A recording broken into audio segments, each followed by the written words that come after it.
더불어민주당 주도로 국회 본회의를 통과한 쌍특검법이 정부로 이송됐습니다. 윤석열 대통령의 거부권 행사가 예상되는 가운데 민주당이 즉시 총력 대응에 나서면서 이재명 민주당 대표의 피습 사건으로 멈춰섰던 특검 전국이 다시 휘몰아칠 전망입니다. 한편 국민의힘 한동훈 비상대책위원장이 광주 5.18 민주묘지를 찾아 5월의 광주 정신은 어려운 상황에서 민주주의를 지키는 정신이라며 대한민국의 헌법 정신과 광주 정신이 정확히 일치한다고 생각한다고 말했습니다.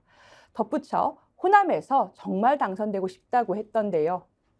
총선을 앞둔 여야의 행보, 김건희 특검법이냐, 외연 확장이냐. 오늘도 뜨거운 정치 토론, 김용남 전 의원, 안진걸 소장, 신인규 민심동행 창준위원장, 서용주 부대변인과 함께 짚어보겠습니다.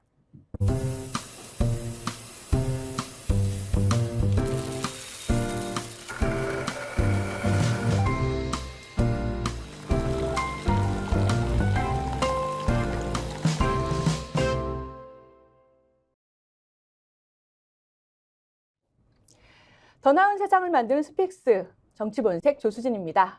오늘 스튜디오에 안진걸 민생경제연구소 소장, 신인규 민심동행 창준위원장, 김용남 전 국민의힘 의원, 서용주 민주당 상근부대변인 나오셨습니다. 안녕하세요. 네, 안녕하세요. 네, 오늘 굉장히 기대가 많으실 텐데요. 핫한 분들입니다. 용용 커플 모셨습니다. 반갑습니다. 어떻게 반갑습니다. 네, 용용이 됐습니다. 그러게 말이에요. 예, 뭐 용용 커플이신가요? 쌍용 커플이신가요? 서용주, 김용남. 통상은 용용 죽겠지가 우리가 익숙하잖아요. 죽으면 안 예. 돼요. 그래서 쌍용으로 하는 게 나을 것 같아요. 그러세요? 아니, 두 분 뭐 케미도 좋으시지만 올해 또 청룡의 해기 때문에 아마 이렇게 연초부터 이렇게 불리시는 게 아마 굉장히 좋으실 것 같습니다. 영광입니다. 예. 김용남 의원님 혹시 뭐 그 삼국지 다시 읽어보실 때 있으세요? 영웅 호걸들이 지략을 짜면서 뭐 네. 서로 막 견제하는 이야기 삼국지 언제 한번 다시 꺼내 보세요? 삼국지는 요새는 책으로보다는 주로 드라마로 많이 보죠. 그러니까 중국 드라마 있잖아요. 근데 삼국지 관련해서는 드라마가 보통 뭐 60회 이렇게 긴 게 많아서 영화로 된 거 가끔씩 보죠. 어제 이재명 대표 그 피의자 김모 씨가 구속영장 바로 발부가 됐지 않습니까? 예. 근데 유치장에서 굉장히 태연하게 뭐 삼국지를 달라라고 해서 읽고 있다고 하더라고요. 이거는 뭐 무슨 심리인지 모르겠어요. 그리고 8쪽짜리 변명문을 냈다고 하는데 변명문 내용이 지금 뭐 본인이 역사적 사명이다 뭐 이런 내용이 있다는데 어떻게 보셨습니까? 삼국지는 그야말로 어떤 전술 전략도 많이 나오지만 정말 영웅 호걸들의 이야기잖아요. 거기 뭐 조조 유비 뭐 해서 송건 나옵니다만, 근데 그건 그 정말 천하 통일을 해서 내가 난세를 평정하고 평화로운 그 시대를 건설하기 위해서 내가 다른 나라와 전쟁을 벌이는 이야기고, 전쟁을. 지금 이재명 대표를 피습한 사람은 이거 일종의 뭐랄까요? 뭐 표현은 딱 떠오르지 않는데 이거는 일종의 암살 내지는 자객으로 활동한 거잖아요. 이건 삼국지하고는 거리가 전혀 멀죠. 전혀 안 맞는 것 같은데요. 삼국지를 읽는 사람은 그런 행동을 하지는 않을 것 같은데요. 본인은 지금 그렇게 생각하고 있는 것 같아요. 네. 서영주 부대변인 어떻게 보셨습니까? 전형적인 망상증 환자들의 뭐 유형이죠. 망상증이다. 그렇죠. 그러니까 본인이 대단한 영웅인 것처럼 머릿속에 생각하는 거예요. 와, 대단한 일을 한 것이고. 근데 사회에서 객관적으로 봤을 때는 이 사람은 야당 대표를 암살을 시도했던 살인 미수범입니다. 네, 맞습니다. 그러니까 본인의 어떤 현실을 인정하지 못하고 머릿속에는 망상에 빠져서 나는 정말 대단한 일을 했다. 저는 변명문 8쪽짜리 읽을 필요도 없어요. 그거 궤변이겠죠. 그래서 저는 좀 이런 부분들에 있어서 이분은 좀 심도 깊게 뭐 수사 부분들은 수사지만 이 사람 개인에 대해서는 조금 좀 정신적인 부분에 있어서 한번 감정이 필요하지 않을까 생각이 듭니다. 네, 지금 안 그래도 언론에 뭐 정신 감정이라든가 그리고 집에서 압수수색을 해서 8개인가요? 뭐 물건을 가지고 왔고 그것을 이제 분석할 거다 하는데 그 물건이 컴퓨터인지 뭔지는 지금 아직 나오지 않고 있습니다. 근데 제가 또 어제 굉장히 화가 났던 게 조선일보에서 그 헤드라인으로 아직도 아마 오늘 아침에도 그런 것 같은데 부산대병원 그 인터뷰를 이제 따가지고 이 대표 이송이 바람직하지 않았다. 반대가 있었지만은 뭐 가족 뜻을 존중했다라고 하면서 헤드라인 밑에 기사로 부산 의사회에서 이거 왜 부산에서 수술했어야지. 왜 서울로 이송했느냐라고 하면서 마치 무슨 이게 지역주의 문제인 것처럼 막 이렇게 몰아가고 있어요. 안진걸 부장님 어떻게 보셨어요? 예, 정말 뭐 지금도 너무나 큰 충격이잖아요. 저는 다 똑같은 마음이지만 정말 누구도 어떤 경우도 이런 암살 시도나 또는 사적 린치에 시달려서는 안 되잖아요. 특히 정치하시는 분들, 제가 지지 여부를 떠나가지고 정말 진심으로 여야 누구 모두가 걱정되더라고요. 와, 이렇게 증오나 폭력을 선동하는 문화가 있다면 일각에서라도, 그래서 거기에 악영향을 받는 분이 여당이든 야당이든 또는 진보든 중도든 보수든 또는 그 누구든 간에 위협을 가한다면 실제상에 그건 정말 민주주의도 아니고 너무 괴로운 사회가 되잖아요. 만인에 의한 만인의 방어를 해야 되고 감시를 해야 되는. 네, 맞아요. 정치하면서 우리 김웅남 의원님도 뭐 요새 많이 그 유권자들과 의원이 정치인이 만나는 그 광경, 그건 굉장히 아름다워 보이거든요. 저는 그 지지 여부를 떠나가지고 그렇게 소통하는. 근데 그것이 이제 무서움이 되고 테러가 될 수 있다면, 근데 이제 그거에 집중해야 되잖아요. 그래서 그 사람이 단독범인지 또는 조직적 배후가 있는지, 왜 네. 그런 짓을 했는지를 분석하는 건 있을 수 있다고 봐요. 그 과정에서 일부의 오바도 있을 수 있겠죠. 근데 이 병원 논란은 정말 너무 처참한 것 같아요.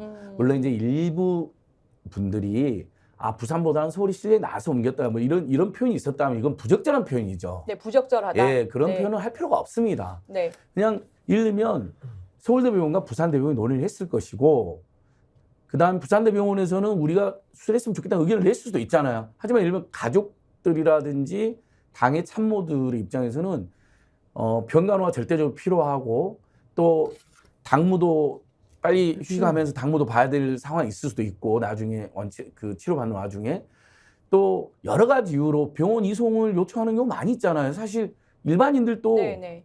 여러 가지 이유로 네. 저는 이 병원마다 저 어디로 가려고 합니다. 이런 거 있잖아요. 그걸 가지고 막 지역 주인이 뭐 오반이 이렇게 안 하잖아요. 근데 왜 지금 한 사람이 정말 목숨을 잃을 뻔했잖아요. 예. 그것도 제1야당의 지도자가.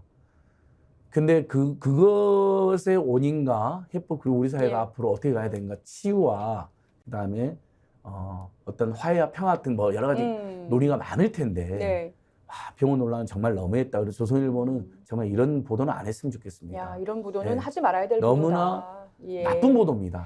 신인규 위원장님, 그 지금 사실관계를 보면 부산하고 긴밀히 협의를 해서 이송을 한 것이라고 하는데, 부산의사회에서 이렇게 뭐 몇 분이 얘기하셨는지 모르겠지만 얘기를 하신 것을 조선일보가 이런 식으로 보도해서 몰아가는 것 어떻게 봐야 됩니까? 그러니까 우선은 사실 이번 사안의 본질은 지금 민주당의 대표인, 그러니까 이재명 대표에 대해서 이런 좀 있을 수 없는 이런 피습이 일어난 게 본질 아니겠습니까? 그렇기 네. 때문에 저는 이 가해자에 대해서 지금 살인죄를 적용을 해서 엄정하게 수사를 하는 것이 가장 급선무다라고 생각이 들고요. 또 그 수사 과정 속에서 이분이 뭐 단독 범행인지 아니면 또 뭐 공범들이 있는지 아니면 어떤 배우들이 있는지까지 철저하게 수사해서 이런 일들이 다시는 반복되지 않도록 하는 것이 가장 본질적인 저는 핵심이라고 보고요.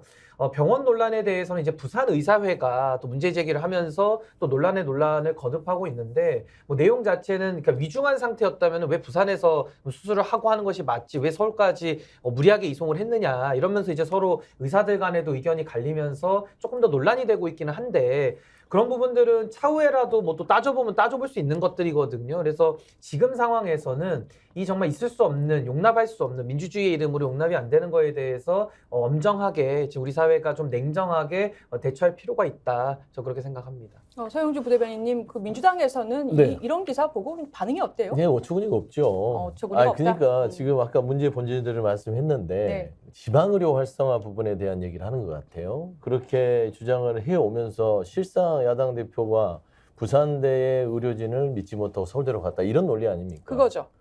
근데 저는 이 야당 대표가 지금 엄중한 어떤 그 피습을 당해서 생명의 어떤 이게 생사를 왔다 갔다 하잖아요. 근데 부산대 의료진들 일부겠지만 굳이 지금 그런 얘기를 할 땐가 싶어요. 그리고 그 다음에 지방의료 활성화가 야당 대표 거기서 치료를 받으면 지방의료 활성화 됩니까? 그건 마치 시장에서 떡볶이 먹는 거랑 비슷한 그럼요. 거예요. 그러니까 지방의료 활성화는 다른 정책적인 부분으로 해서 맞습니다. 국가 정책으로 가는 거예요. 지금 이런 데서 어깃장을 놓는다고 해서 지방의료가 활성화 될 것도 만무하고 제일 처음에 이제 속초 쪽에서 한번 그 여모 의사께서 한번 주장을 했었죠. 그리고 부산의사회가 나왔습니다. 근데 저는 정치적인 해석을 다 떠나서 예를 들어서 우리가 인간적 욕망이에요. 가족들이 정말 내 가장이 그렇게 다쳤어요. 근데 가족들은 조금 더 신뢰하는 병원이 있을 수 있는 것입니다. 선택입니다. 이거는 말하자면 어떤 실력이 아니에요. 이 서울 지역에서도 보면 어떤 지역 병원에 있다가도 어떤 병원이 더 잘한다더라 소문이 들면 정말 내 가장을 살리고 싶으면 거기 가겠습니다. 병원이 얘기하는 거거든요. 그리고 병원에서 이 가족들의 요청을 거부할 권한이 없어요. 그냥 자연스러운 여러 가지 일반인들에 대한 욕망에 대해서 이게 야당 대표라고 해서 이거를 그리고 정말 이거 부산대 병원을 신뢰하지 못해서 떠난 것도 아닌데 왜 자꾸 본인들 스스로 격을 낮추는 것인지 이 논란은 조선일보도 그렇고 앞으로는 더 이상 뭐 스스로들 다 좀 자제를 해야 된다. 예, 그런 자제해야 말씀입니다. 된다. 아니 요 기사를 제가 보진 못했는데 예. 뭐 그래서 기사의 논조가 어떤지는 정확하게 이제 모르겠습니다만 지금 병원과 관련해서 논란이 있는 것은 적어도 그 생사 기로에 놓인 그러니까 분초를 다투는 상황은 아니었다라는 거 아니에요? 맞습니다. 그러니까 예. 오늘 아침에 요 기사가 이제 조선일보에서 헤드라인으로 뽑은 네. 다음에 오늘 아침까지 확인된 거는 부산대에서 워낙 응급 조치를 잘 하셨고 이송할 수 있다고 판단했기 때문에 서로 간에 전화를 하신 뒤에 전원했다. 그렇죠. 그러니까 이게 뭐 암이나 다른 진행성 질환 같으면야 환자나 가족이 선호하는 병원 그리고 병간호가 보다 수월한 병원에서 입원 치료를 받기를 보통은 원하죠. 근데 이제 이거는 칼로 찔른 피습 사건이기 때문에 정말 분초를 다투는 상황이었으면 가까운 병원에서 혈관 재건수를 받는 게 맞는 것이고 지금 사건의 경과를 보면 오전 10시 좀 넘어서 피습을 당했는데 차량과 헬기로 부산대병원까지 이동을 했다가 거기서 다시 서울대병원까지. 근데 서울대병원 헬기장이 수리 중이라 착륙이 어려웠다고 해요. 그래서 네. 이제 여의도 국회 옆에 있는 헬기 착륙장에 내려서 거기서 다시 차량으로 연건동에 있는 서울대병원까지 이동하는데 5시간이 넘게 소요가 됐거든요. 네. 그러니까 적어도 이게 정말 응급수술을 들어가야 되는 위급한 상황이었다 그러면 5시간 넘게 도로와 공중에서 시간을 허비할 수는 없었겠죠. 그러니까 그것만 명확히 하면 그 이후에 그건 뭐 환자 가족의 선택일 수가 있는 거니까 응급 상황은 아니었다. 그것만 확인되면 더 이상의 논란은 없을 것 아니 같아요. 그러니까 조선일보가 보도한 부분들이 뭘 말하고 싶으냐 그거예요. 그러면 이재명 대표의 이 피습 사건이 별거 아니다 그 얘기를 하고 싶은 건가요? 그건 아니잖아요. 그럼 예를 들어서 부산대가 응급처치를 잘했다. 잘한 거예요.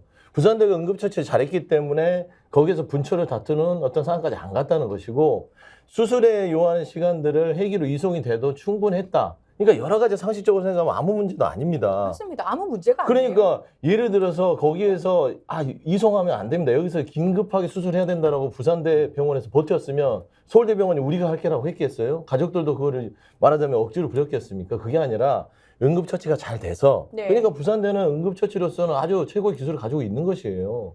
그렇게 됐기 때문에 가족들과 의료진이 서로 얘기를 해서 그러면 수술을 여기서 하겠습니까? 아니면 어떻게 하겠습니까? 이 정도의 시간이 있었다. 그리고 예를 들어서 서울대병원 제가 말씀드렸잖아요. 갔던 예. 것들은 그러면 가족들이 옆에서 가장이 그런 끔찍한 일을 당했는데 옆에서 지근거려서 보살피고 싶을 거 아닙니까? 그러면 서울에서 근거지를 두는 게 좋을 것이고 예. 두 번째는 지금 야당 대표인데 당무를 봐야 되잖아요.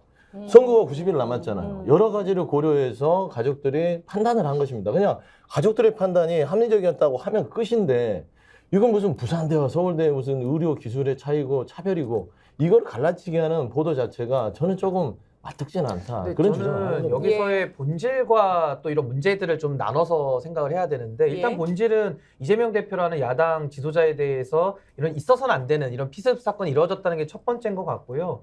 그럼 두 번째는 응급 상황을 전제할 때 결국에는 이재명 대표와 같은 케이스의 사건이 부산에서 발생을 했을 때 그 환자가 나는 서울에 가서 치료받고 싶다고 이야기를 하면 그런 식으로 이제 헬기를 통해 가지고 이송해 주면서 이런 식으로 할 수 있는 어떤 근거적인 조항이나 근거적인 걸 가지고서 했느냐를 아마 문제 제기를 하는 것 같아요. 물론 소영주 대변인님 말씀대로 이것에 대해서 뭐 갈라치면서 지방 의료와 지금 수도권 의료 상황을 가지고 비교한 건 너무 나간 얘기고, 이재명 대표에 대해서 당연히 야당 대표로서 여러 가지 현실적 필요성은 당연히 저도 있었을 거라고 생각이 드는데, 이런 응급 상황에서 정말로 응급 상황이라면은 부산대라도 당연히 이건 수술을 해서 사람을 살려야 되는 것이고요.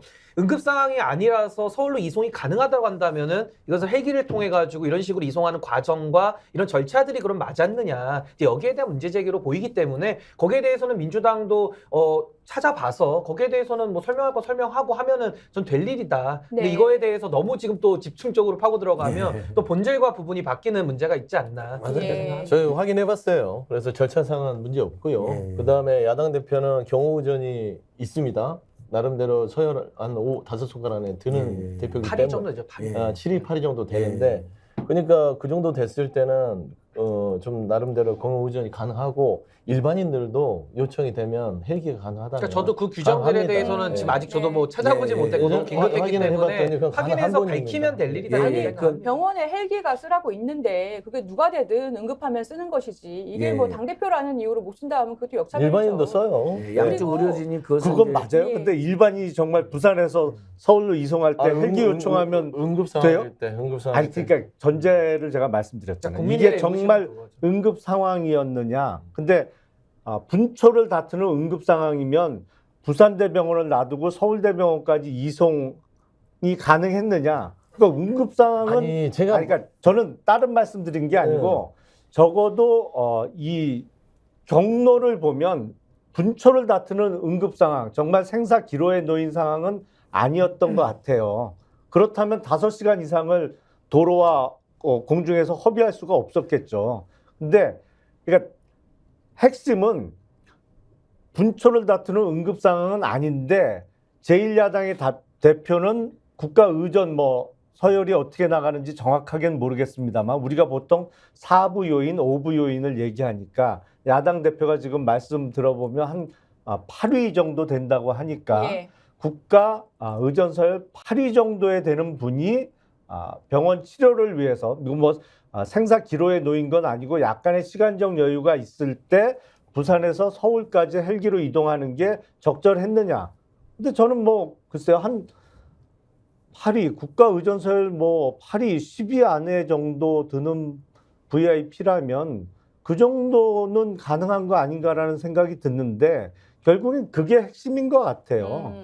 이 사실관계 자체를 조금 확정해야 될 필요는 있는 것 같아요. 일단 헬기가 일반인도 다 이용할 수 있는 건 닥터에게, 사실이잖아요. 예, 그렇죠. 그죠? 그거는 규정 하죠. 확인을 민주당에서 하신 거고. 네. 그리고 응급 상황이 당시 현장에서 지혈이 됐고 이런 부분의 그런 응급, 당장 출혈이 엄청 심한 동맥이 파열되고 이런 응급이냐, 아니면 어느 정도의 위중해서 심각한 수술이 필요한 상황이냐, 이것도 약간 좀 구별을 해야 될 것 같긴 하네요. 그러니까 저는 부산대가 응급처치 잘했다니까요. 예. 부산대 응급처치술이 아주 뛰어나다는 걸 증명한 거예요. 그러니까 더 이상 서울대와 부산대의 어떤 지방의료의 격차 더 이상 네. 주장하지 말자는 겁니다. 그러니까 이런 거 아닌가? 그러니까 요건 여기까지만 이야기 될 것 같은데 사실은 이제 여러 뒷말이 나올 수는 있다고 봅니다. 우리가 특히 유명 정치인과 관련된 이야기에는 뒤에서도 이제 이렇게 이야기할 수 있죠. 하지만 그것을 나중에 아까 신 의원님 말한 것처럼 혹시 미세한 부분에서 문제가 있었으면 나중에 지적해도 늦지 않습니다. 당장은 사람 목숨이 일단 이게 우선이다. 어쩌다 이런 일이 발생했냐. 일단 예. 사람 살려야 되는데 부산대병원에서 응급처치를 잘해서 당장 이독한 상황이라든지 이중한 상황은 벗어난 것으로 많은 분들이 판단하는 거 아닌가요?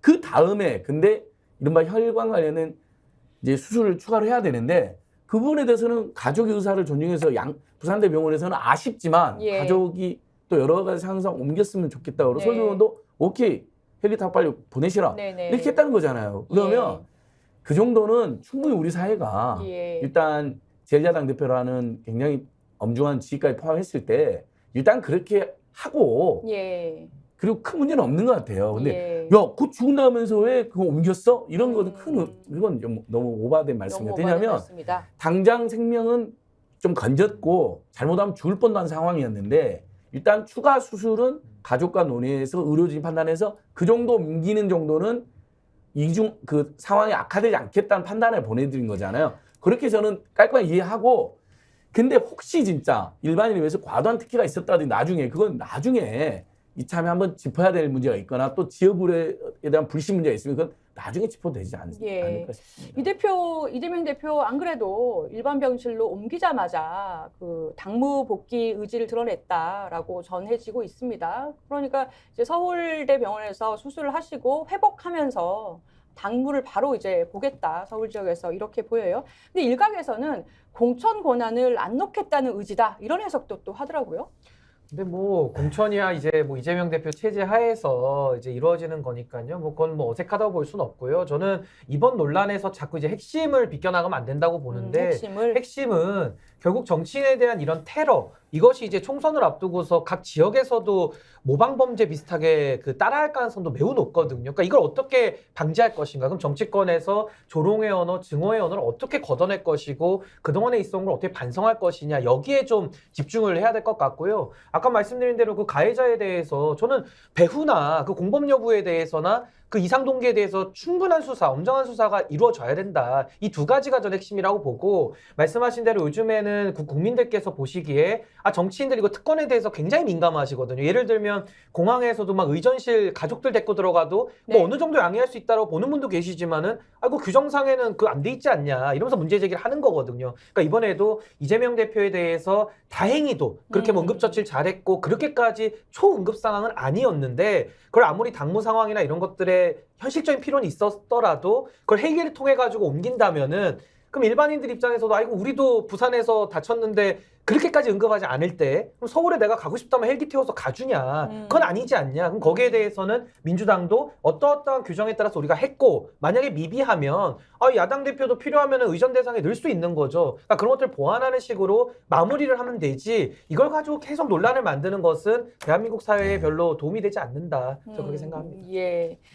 그 어제 4일에 쌍특검법 드디어 정부로 이송이 됐습니다. 이제 15일 이내에 거부권 행사가 있어야 되는데요. 그 민주당에서 뭐 기자회견하겠다라고 했고, 또 하나 지금 얘기가 나오는 게 권한쟁의 대상이다라고 얘기를 합니다. 이게 지금 배경이 뭡니까, 서영주 부대변인?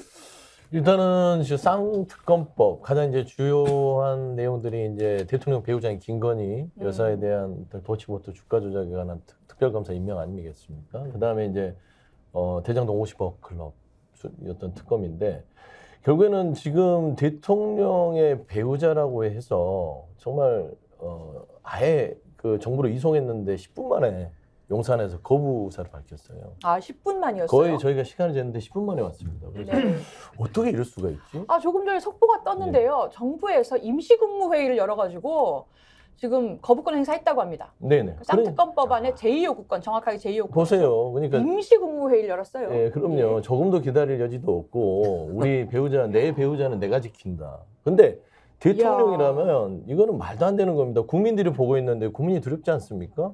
예를 들어 최소한 숙고하는 장면이라도 연출해야죠. 이거를 가지고 정말 이게 과연 맞는 것인지, 국민들이 어떻게 생각하는 것인지, 이건 최소한 예의잖아요. 국민에 대한. 민주당의 예의 필요 없습니다. 안 지키셔도 돼요. 늘 2년 동안 그래 왔으니까. 하지만 본인의 배우자에 대한 특검을 저희가 정부로 이송하자마자 10분 만에 용산에서는 거부하겠다고 그러고 임시국무회의까지 열어서 즉각에서 거부권을 행사합니다. 이게 지금 윤석열 정부의 현실이다.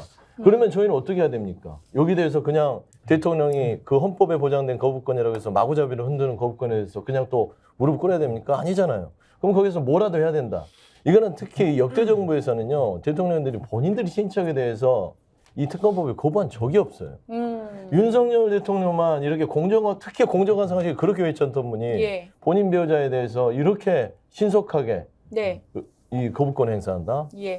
정말 말도 안 나옵니다. 그러니까 권한쟁의를 할 수밖에 없습니다. 지금 이 속보 들으시고 댓글에서도 윤석열 참 뻔뻔하다. 김건희가 뭔데 온 나라가 이 난리야. 뭐 탄핵으로 갑니다. 또 야권 200석 가자. 아무리 봐도 이 대통령이 뭐 김건희이기 때문이다. 뭐 이런 얘기들까지 하시면서 굉장히 분노하고 있는데, 지금 속보가 들어온 거에 의하면요, 윤 대통령이 앞으로는 제2요구권을 국무회의는 통과됐고 재가를 하시면 거부권 행사가 완성이 되는 건데요. 한덕수 국무총리 주재로 오전에 임시국무회의 열고 김건희 특검법, 50억 클럽 특검법 2개를 그 거부권 행사하시라라고 건의하는 안건을 의결하는 형식으로 처리를 했고요. 그리고 한 총리의 말에 따르면 이 두 가지를 밝혔다고 합니다. 이 두 특검 법안은 여야 간 충분한 협의 없이 야당이 일방적으로 강행 처리했다. 그러한 배경에서 임명될 특별검사에게는 공정한 수사, 정치적 중립을 기대하기 어렵다. 이게 첫 번째고요. 두 번째로는 이 법안 자체가 민생에 집중하고 또 국민한테 희망을 드려야 될 시기인데 정쟁 유발하고 중립성, 공정성을 훼손할 수 있는 법안이다. 이런 법안이 통과된 거에 대해서 안타깝다. 이 두 가지를 발언했다고 합니다. 야, 이거 정말 초스피드로 처리를 했어요. 초스피드로. 이건 제가 여당 소속이기는 합니다만 매우 부적절해 보여요. 어떤 왜냐하면 면에서요? 일단 절차적으로 국무회의가 보통은 화요일 날 열리잖아요. 아, 그래요? 예, 보통은 화요일 날 열리는 경우가 많고 화요일 아니면 뭐 목요일 날 열리는데 그건 뭐 왔다 갔다 하는 경우는 있습니다만 오늘 금요일이잖아요. 금요일 날 국무회의는 좀처럼 열리지 않습니다. 그러니까 지금 임시 국무회의라고 표현이 됐는데 예. 특히 이게 대통령의 배우자와 관련된 사안을 빨리 처리하기 위해서 정규적으로 열리는 국무회의가 아닌 이게 거부권 행사를 1월 13일까지만 결정하면 되거든요. 예, 맞아요. 이걸 땡겨서 임시 국무회의까지 열어서 처리하는 모양새도 적절해 보이지 않고 저는 그 전부터 제가 당내에서 주장을 했습니다만 이게 법률적으로 거부권 행사 대상이 안 된다 이런 주장은 전 동의하기는 어려워요. 이거 좀 이따 한번 다뤄보죠. 예, 뭐 그거는 조금 민주당하고는 견해 차이가 있겠습니다만, 근데 우리가 상식이라는 게 있잖아요. 그러면 본인에게 권력자가 본인이나 본인의 가족, 측근에게 더 엄격한 모습을 보여주는 게 어떤 국가 최고 권력자로서 국민들이 더 바라는 모습이잖아요. 그렇기 때문에 대통령이나 여당 입장에서 논란이 될 수 있는 점이 있더라도 이걸 단순 거부권으로 해서 재의결을 통해서 폐기시키는 절차로 가면 안 되고 적어도 수사 개시 시점 정도를 조정을 해서 이게 총선을 앞둔 정쟁용 법안이라고 주장을 하니 그러면 총선 직후에 수사 개시가 들어가는 그 전에 준비 기간을 두더라도 수사 개시만 총선 직후로 하는 수정안을 오히려 여당이 먼저 제안을 해서 여야 합의를 통과시키고 대통령은 거부권 행사하지 않는 모양새. 이게 누가 봐도 최고 국정의 책임자로서 국민들께 본인 가족을 보호하기 위한 대통령의 권한 행사는 안 한다는 최소한의 모습을 보여드릴 수 있는 거 아니냐 이런 얘기를 했는데 지금 흘러가는 모양새는 제 생각하고는 좀 반대로 가는 거 같네요. 그러면 김 의원님, 국민의힘 내부에서 김 의원님처럼 생각하시는 기류가 좀 상당히 있었습니까? 있는데 아무도 말을 안 해요. 말을 안 해요? 밖으로 말을 안 해요. 곧 있으면 공천이에요. 아니, 그래서 요즘 이제 김영남 의원님께서 말씀하신 거 제가 쭉 들어보면 굉장히 합리적으로 말씀해 주시더라고요. 사실 아니 2002년 5월 달부터 취임하자마자 많은 시민사단체들이 김건희 여사 리스크가 있으니 털건 털으라고 특검이든 전면 수사를 주장했어요. 거부하고 그다음에 첫 법안이 나온 게 2002년 8월입니다. 재작년 8월. 그다음에 5개의 법안이 나왔거든요. 국회 의안정부 시점에 김건희를 치면 5개 법안 딱 뜹니다. 그러면 그때 당시에 논의했으면 그 이후에 발생하는 고속도로 게이트라든지 명품 뇌물 문제라 의혹이라 이런 것도 발생 안 했겠지. 왜냐하면 초기에 수사를 받게 되니 김건희 여사가 아무래도 국정농단 의혹이라 이런 국정개혁 조심하지 않게 차마 밀실 코바나 컨텐츠로 영부인 신분으로 경호까지 무력하면서 명품을 받는 그런 일은 안 했을 거 아닙니까? 결국은 마치 절대적으로 된 것처럼 한동훈 비대위원장이 김건희 특검법을 말도 못하잖아요. 법률 명예에 그냥 대통령 부자 김건희의 주가 조작 의혹이라고 써져 있는데 도이치 특검법이라고 발언하는 게 뭡니까? 그러면 누가 알면 독일에 무슨 문제가 있어서 수사하는 걸로 알잖아요. 뭐 한국과 독일하고 무슨 커넥션이 발생했습니까? 그 정도의 처참한 지금 이야기하는 인식하에 여기까지 와버린 거거든요. 근데 저는 이제 김영남 의원님의 말씀이 왜 합리적이냐면 마지막으로 이게 국민 여론도 그렇고 민심을 따라했다 본인도 이야기했으니까 그래 좋다 처리하자. 다만 진짜 수사 시기를 좀 조정하는 어떻겠냐든지. 근데 그것도 너무 인위적이면 저는 방금 전에 그 10회 토론 저도 그런 제안하고 왔어요. 총선 전에 매일처럼 브리핑한다 한다운 비대위원장이 과장하긴 하는데 정말 그것도 문제가 된다면 그러면 브리핑 숫자를 여야가 엄격히 제한해라. 진짜 선거 앞두고 혹시라도 악용하는 경우가 있으면 저도 왜냐면 제가 총선 때문에 이걸 주장한 적이 없거든요. 저희들이 주장했을 때. 예. 그럼 차라리 브리핑 숫자를 이례적으로 제한하는 거죠. 한 달에 2번 정도로만이라든지. 그러니까 그 정도 충분히 저는 여야 간에 합의할 수 있었는데 모든 거 그냥 김건희 여사만 나오면 모든 게 다 비오고 그다음에 보도한 기자들 전부 다 막 고소당하고 이러잖아요. 예. 그러니까 국민들이 아 절대 저놈이구나. 그러니까 더더욱 특검이 필요하구나. 다른 국정농단, 국정기록도 더 있겠구나. 이렇게까지 생각이 이제 퍼지고 있는 것이죠. 근데 예. 저는 사실 원래 특검이라는 게 일반화되는 거 저는 반대합니다. 왜냐하면 수사라는 것은 일반 검찰이 하는 게 맞고요. 그다음에 이제 검찰이 부실할 때는 또 우리가 공수처도 만들지 않았습니까? 이 전반적으로 우리가 늘 세금으로 월급을 주는 그 사정 업무를 하는 곳에서 공정하고 중립적으로 수사를 하는 게 맞죠. 근데 왜 특검이 나왔느냐를 보시면 한동훈 장관은 여기에 대해서 입이 10개라도 할 말이 없는 거예요. 이원석 검찰총장 지금 시절에 예. 이 부분에 대해서 아무 수사가 안 됐거든요. 근데 도대체 대한민국 국민 중에 김건희 여사만큼 이렇게 특혜받는 사람이 있습니까? 수사 됐다고 하셨죠. 아니 아까도 우리가 다른 헬기 걸 한번 왜 탄 거 가지고도 지금 국민들이 예. 부글부글 하는데 이재명 대표에 대해서 이렇게 범죄를 저질렀다는 혐의가 짙은데 뭐 남편이 검찰총장이든 누구든 중요하지 않습니다. 남편이 대통령이든 중요하지 않습니다. 거기에 대해서 이렇게 봐주는 경우가 있습니까? 저는 김건희 여사를 단 한 번도 유죄라고 주장한 적이 없어요. 이재명 대표에게도 떳떳하니까 수사받으라고 국민의힘이 외쳤던 그 멘트대로 지금 김건희 여사도 범죄 혐의가 있으니까 수사를 받으라는 거거든요. 근데 일반 검찰이 안 했는데 그 일반 검찰을 관장하던 분이 한동훈 법무부 장관인 겁니다. 예. 근데 이분의 특수성은 과거에 특검팀에 몸을 담으면서 수사에 들어갔던 분이에요. 근데 그때 당시에도 복귀해 보시면 지금 악법이라고 주장하는 법과 똑같이 돼 있습니다. 예. 그럼 그때는 악법에 근거한 특검입니까?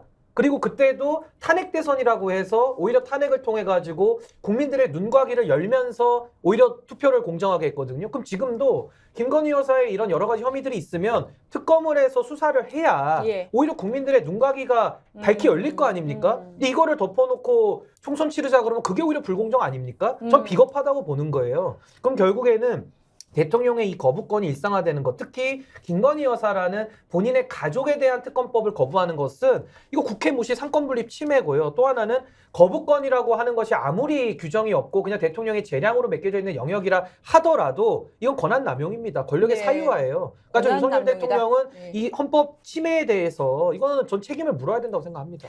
두 가지를 짚어볼게요. 지금 방금 속보로 임시국무회의에서 쌍특검법 거부권 건의가 의결됐다. 그러니까 국무회의에서 통과됐고요. 벌써 통과됐고 그리고 대통령이 이제 제가만 하면은 바로 거부권 행사가 됩니다. 이 상황에서 두 가지인데요. 하나는 거부권의 한계라든지 이런 건 없는지 이 부분을 이제 민주당에서 얘기하시는 부분 좀 짚어볼 텐데 그 전에 초고속 지금 거부권 행사예요. 이렇게 빨리 할 줄은 몰랐는데 거부권을 좀 고심하는 모양새 이런 거 없이 초고속으로 거부권 건의 의결했습니다. 이건 어떤 메시지로 봐야 됩니까? 그러니까 본인들 하고 싶은 대로 하겠다는 거예요. 그동안 그랬잖아요. 그러니까 대놓고 막 한다. 뭐 보통 다 대놓고 해먹는다고 우리가 보통 통상적으로 저작가에서 얘기하는데 국정 운영을 이런 식으로 본인들 외에는 없어요. 그냥 말은 되게 그럴싸합니다. 국민들을 무조건 옳다. 국민만 보고 가겠다. 국민의 생각이 나침반이다 얘기를 하는데 뭐예요? 조롱합니까? 이런 거잖아요. 고민하는 쇼나 액션도 없습니다. 이건 안 돼. 김건희 여사는 내 배우자는 절대 이름도 거론해서는 안 되고 건드려서 안 되는 성역이야. 라는 걸 얘기하는 것입니다. 성역이다. 성역이다. 라는 것이고 이거는 이미 준비가 작년 12월 25일 날 한동훈 비대위원장이 들어오기 전에 들어왔죠. 들어오고 나서 총리실에서 당정대 한번 모임이 있어서 이 특검법 관련해서 논의가 있었어요. 이미 작년부터 준비를 해서 넘어오면 바로 처리한다. 라는 것이 준비되지 네. 않고서는 이렇게 안 돼요. 그러니까 얼마나 이 나라 이 윤석열 정부가 공정과 상식에 대해서 이빠른 소리를 했는지를 네. 민간에서 보는 겁니다. 그래서 저는 윤석열 대통령과 국민의힘은 앞으로 공정과 상식에 대해서 언급하지 말아라. 저는 공정과 상식은 죽었다. 라고 좀 말씀드립니다. 아니 저는 이 아까 제가 그 권력의 사유화 부분을 짚었는데 예. 대한민국 헌법에 한번 찾아보세요. 대한민국 헌법에 가보시면요. 권력이라는 단어 딱 한 번 나옵니다. 권력은 1조 2항에 국민으로부터 나온다고 권력이 써 있고요. 나머지는 다 권한입니다. 국회도 권한이고 대통령도 권한이거든요. 권력과 권한이 다른 것은 힘의 권력의 원천은 국민에게 있고요. 그 권력을 위임받아서 대통령도 헌법 안에서 권한을 행사하는 제한된 거거든요. 예. 근데 여기에 대해서 윤석열 대통령이 권한을 사유화해서 마음대로 행사한다? 그럼 대한민국 헌법 1조 2항은 바꿔야죠. 대한민국의 권력은 특수부 검사로부터 나온다고 바꿔야 되는 거예요, 헌법을. 근데 이것을 대한민국의 권력이 국민으로부터 나온다고 헌법을 써놨고 그 선거에 의해서 권력을 그중에서의 권한을 취득한 윤석열 대통령이 그 권한을 사유화해서 내 가족은 수사 못 받는다? 이건 민주공화국에서 있을 수 없는 지금 행동을 하고 있는 거거든요. 매우 심각한 문제다. 저 그렇게 생각합니다. 요새 조금 걱정되는 측면이 있는데 예. 10월 11일 날 강서구청장 보궐선거가 있었잖아요. 그때 여당 후보가 17% 이상 표차로 참패를 했습니다. 네. 그 다음에 바로 윤석열 대통령의 워딩이 국민은 늘 옳다. 뭐 그리고 좀 톤이 바뀌었어요. 이제 이념 얘기 안 한다. 민생이 중요하다. 근데 1월 1일 대통령 신년사를 보면 다시 10월 11일 강서구청장 선거 전으로 돌아갔어요. 어떤 면에서 그렇게 보셨어요? 아니 일단 이념 이권 패거리 카르텔이라는 용어가 나온 것도 그렇고 신년사의 논조 자체가 그 전으로 다시 돌아갔어요. 그래서 이 강서구청장 참패의 그 어떤 효과가 한 석 달 만에 사라진 것인가? 뭐 이런 걱정이 좀 되는 측면이 있어요. 그리고 오늘 임시국무회의까지 열어서 이렇게 긴급하게 대통령 거부권 행사 절차를 진행한 것도 예. 그 일환 아닌가. 이게 제가 10월 11일 날 강서구청장 선거 참패 이후에 그런 말씀을 여러 차례 드렸거든요. 물론 뭐 윤석열 대통령을 만나서 직접 얘기한 건 아니고 방송을 통해서 했습니다만 이번에 회초리를 세게 한 번 맞았는데 네. 정신 바짝 차리고 다 바뀌지 않으면 태도부터 모든 것이 바뀌지 않으면 6개월 후에 있을 총선에서 정말 그때는 곤장 맞는다. 곤장 회초리가 맞는다. 아니고 곤장 100대 맞고 다들 피 철철 흘리면서 실려 나간다. 이 정신 바짝 차려야 된다라는 이야기를 했는데 어째 이게 강서구청장 선거 전으로 다시 돌아가는 느낌이에요. 아니 더 안 좋게 돌아갔어요. 김용남 의원께서 윤석열 대통령을 정말 충심으로 걱정하시는 것 같은데요. 곤장을 맞을까 봐 지금 너무 걱정하시는데요. 여당에도 김남 의원님처럼 이야기하신 분이 꽤 많은 거로 저희들도 분석이 되는데 허은하 의원님도 탈당하면서 그랬잖아요. 예. 김건희 특검법 이건 찬성해야 되는 거다라고. 예. 근데 이제 본인이 이제 의원 시절에 목소리 못 높였지만 그래도 탈당하면서 이야기하시더라고요. 이준석 전 대표도 그런 입장이에요. 저도 깜짝 놀란 게 그 국회에서 쌍특검이 통과되자마자 바로 즉각 대변이 나와가지고 강도 높은 제2호권이라는 법률 용어도 안 쓰고 거부한다라고. 그것도 너무 웃겼어요. 아직 여당이 거부권을 정식 건의도 안 했는데. 그러니까 아예 그것은 거부권을 건의하고 말 것도 없이 혹시라도 여당 내에서 일부 수용론이 나올까 봐. 또 한동훈 비호위원장으로 보내는 한동훈 위원장까지도 뭐 총선 후 수용 무슨 의사가 보이니까 무슨 소리냐. 바로 거부권 행사해야 돼. 니들이 안 하다더라도 거부할 거야라고 아예 못을 박은 것처럼 오늘 임시국무회도 그런 거죠. 일체 논의, 고민, 숙고, 국민에 대한 배려, 눈치 이런 것도 안 보겠다는 거잖아요. 저는 정말 우리가 수십 년 권력감시도 해보고 사회 참여를 해보지만 전두환 노태우가 손해보면 짓밟고 온갖 나쁜 짓 했잖아요. 근데 정치 영역에서는 이렇게까지 막 함부로 못했던 것 같아요. 막 국민의원이 국회 와가지고 막 국회의원을 소리 지르고 윽박 지르고 이런 것도 보기 어려웠고 국민의 눈치, 언론 눈치를 하나도 안 본다. 그럼 이건 파멸만 기다리고 있지 않을까요? 그래서 저도 이게 우리가 헌법에 그 권력의 내부 통제라고 다 배우거든요. 아마 다 법대 나오신 분들은 다 배우실 거고 변호사들은 다 아는 내용이에요. 그게 뭐냐면은 삼권 분립으로도 대통령의 권한은 견제와 감독을 받지만은 행정부 내에서도 장관들, 그러니까 국무위원들은 부서권이 다 있습니다. 그래서 사인 안 하면은 대통령도 집행을 못 하는 거예요. 그래서 뭐 소위 말한 사형제도 우리가 집행이 안 되는 것이 법무부 장관이 사인을 안 하니까 결국 대통령도 안 하면서 사실상 사형 폐지국으로 가는 거거든요. 예를 들어 전 이번에도 임시국무회의 했다는데 저는 절망감을 느끼는 게 아니 그 국무위원들은 도대체 뭐 하고 있길래 월급 받아가면서 국민들을 위해 일한다면 저 국무회의에 참석할 수 있습니까? 그 저 거부권을 사인하는 한덕수 총리는 뭡니까? 그러니까 저는 이분들이 도대체 누구를 보면서 국정 운영을 하는 것인지가 지금 여실히 나오는 거거든요. 그러니까 아. 행정부 내부에서도 지금 내부 통제라고 네. 하는 이 기능이 다 무너진 거예요. 그럼 그 사람들은 뭘 보고 하느냐? 윤석열 대통령 입만 바라보고 있는 것이고, 그렇다면 김건희 여사 성역화에 다 함께 공범인 거거든요. 그러니까 저는 진짜 이게 참 무력감을 느끼는 게, 대통령은 무너지더라도 그 참모들이나 내부 통제를 할 수 있는 권한을 가진 사람들이 정신을 똑바로 차리고 민심을 조금이라도 읽는다면 이렇게 갈 수가 없는데요. 지금은 보면은 권력의 추종자들만 지금 모여 있어가지고 지금 저렇게 임시국무회의가 열리고 거부권 행사가 되는 겁니다. 그러니까 이건 윤석열 대통령이 본질적 책임을 지지만은 그 옆에서 합세한 사람들도 이 역사가 책임을 물어야 될 것이다. 저는 그렇게 생각합니다. 맞습니다. 자, 지금 댓글에 김용남 의원 좋은 분인데 공천받기 힘들 것 같아 걱정됩니다. 지금 아니 경선하면 됩니다. 요새 저의 공천을 걱정해 주시는 분들이 너무 많은데. 아, 그래요? 아니 지금 좋은 경선하면 돼요. 분인데가 지금 예. 포인트인 것 같아요. 좋은 좋은 분이다. 예, 그리고 지금 굉장히 뭐 여러 댓글에서 두 분 환영한다, 용용 커플이다 이렇게 지금 환영하고 계신데, 자 지금 이 자리에 변호사 3명 있습니다. 신인규 변호사님, 김용남 변호사님, 예, 검사 출신 변호사님이시고 저도 변호사인데요.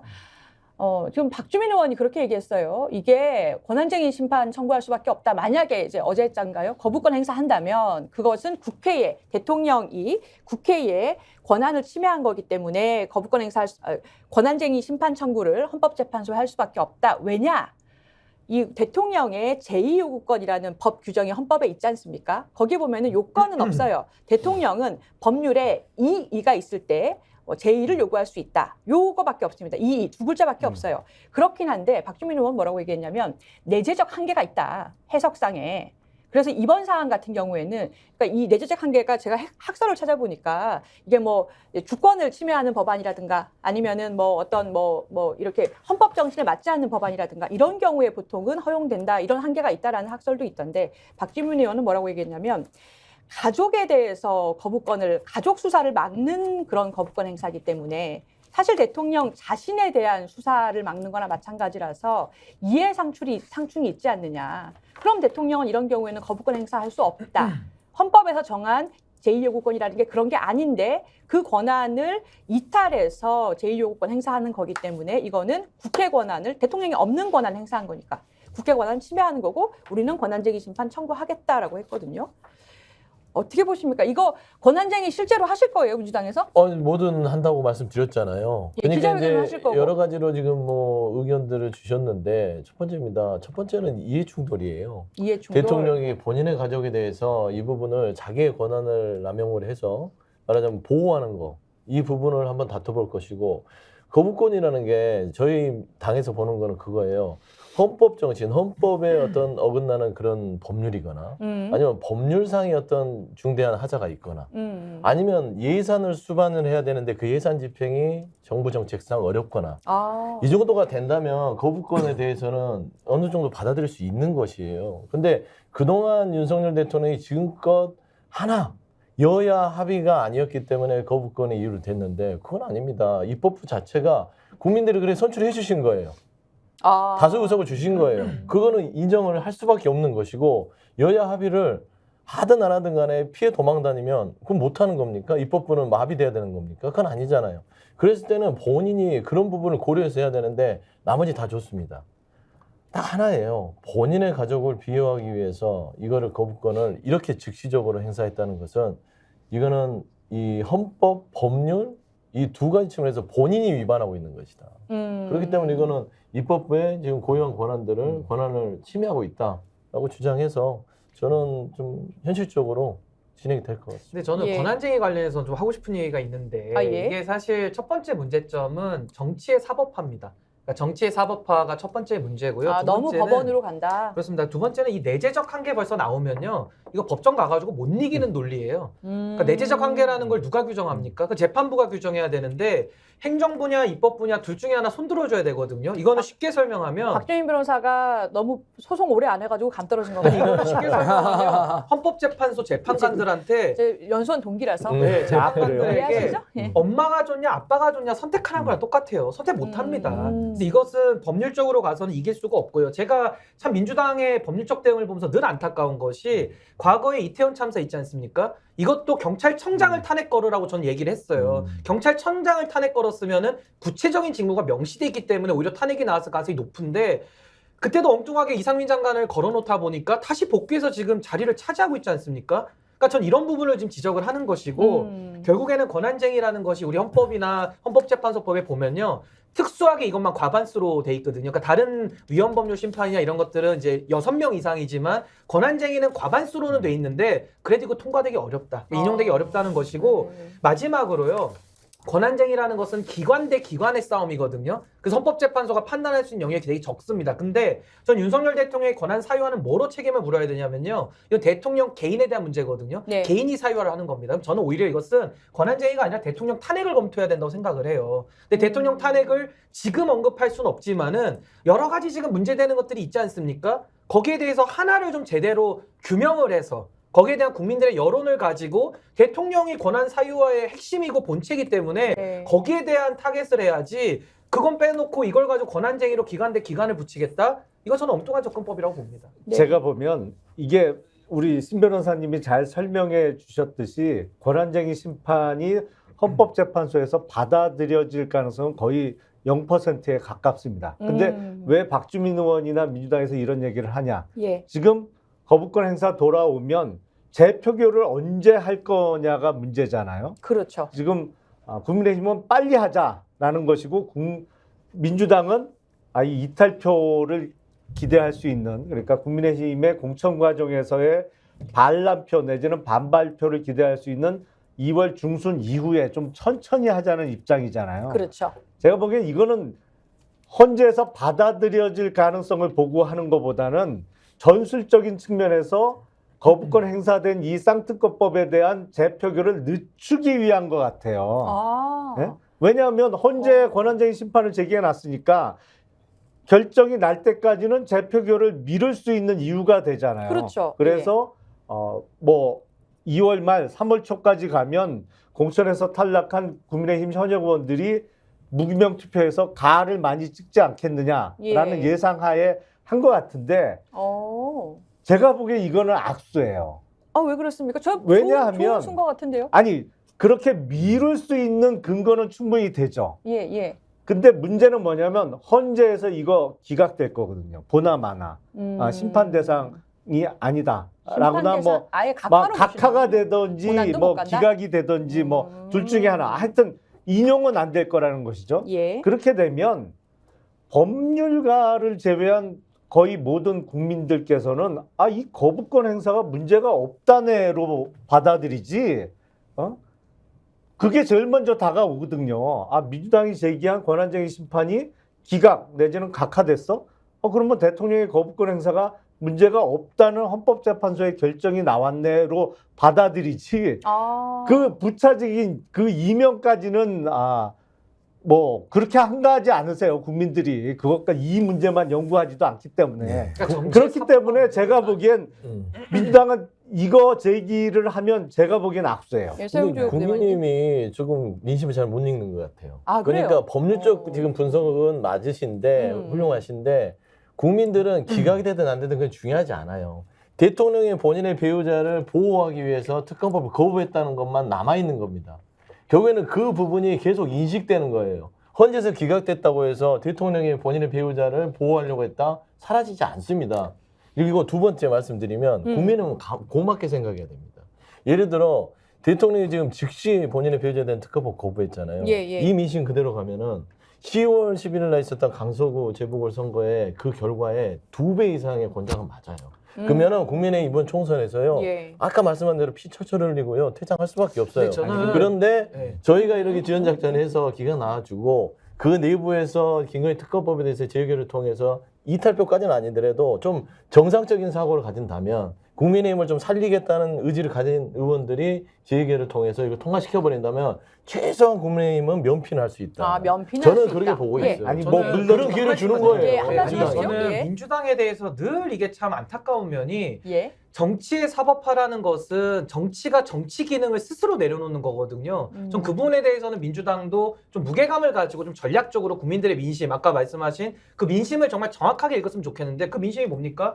저도 윤석열 대통령을 제가 희망적 사고를 가지고 뽑았지만 이제 와서 더 이상 지지해 줄 수가 없고 너무 이거 심각한 상황이에요. 제가 볼 때는. 예. 그렇다면 어떤 힘이 있을 때 그 힘을 우리가 뭐 벽에다가 뭐 담벼락을 무너뜨릴 때도 물을 한 번에 집중해서 쏴야지 담벼락이 무너지지 않습니까? 이거를 찔끔찔끔 싸가지고는 담벼락이 안 무너지는 거예요. 그러니까 저는 저 민주당은 뭐 어떤 의도까지 저는 추정하지는 않겠습니다만은 이 사안에 대해서 저도 당연히 대통령의 거부권은 이건 헌법 침해 사안이고 굉장히 중요하다. 근데 여기에 대해서 권한쟁의를 섣부르게 던져버리면은 오히려 면죄부 준다니까요. 면죄부 주고 오히려 국민들 입장에서는 대통령이 거부권 행사 정당했는데 민주당이 그러니까 발목 잡았네. 이런 식으로 되면서 윤석열 대통령에 대한 견제는 더더욱 멀어지는 겁니다. 근데 지금 말씀하시는 게 이제 이게 기각될 거다라는 전제에서 얘기를 하시는 그렇죠. 거네요. 이건 100% 법률적으로 예.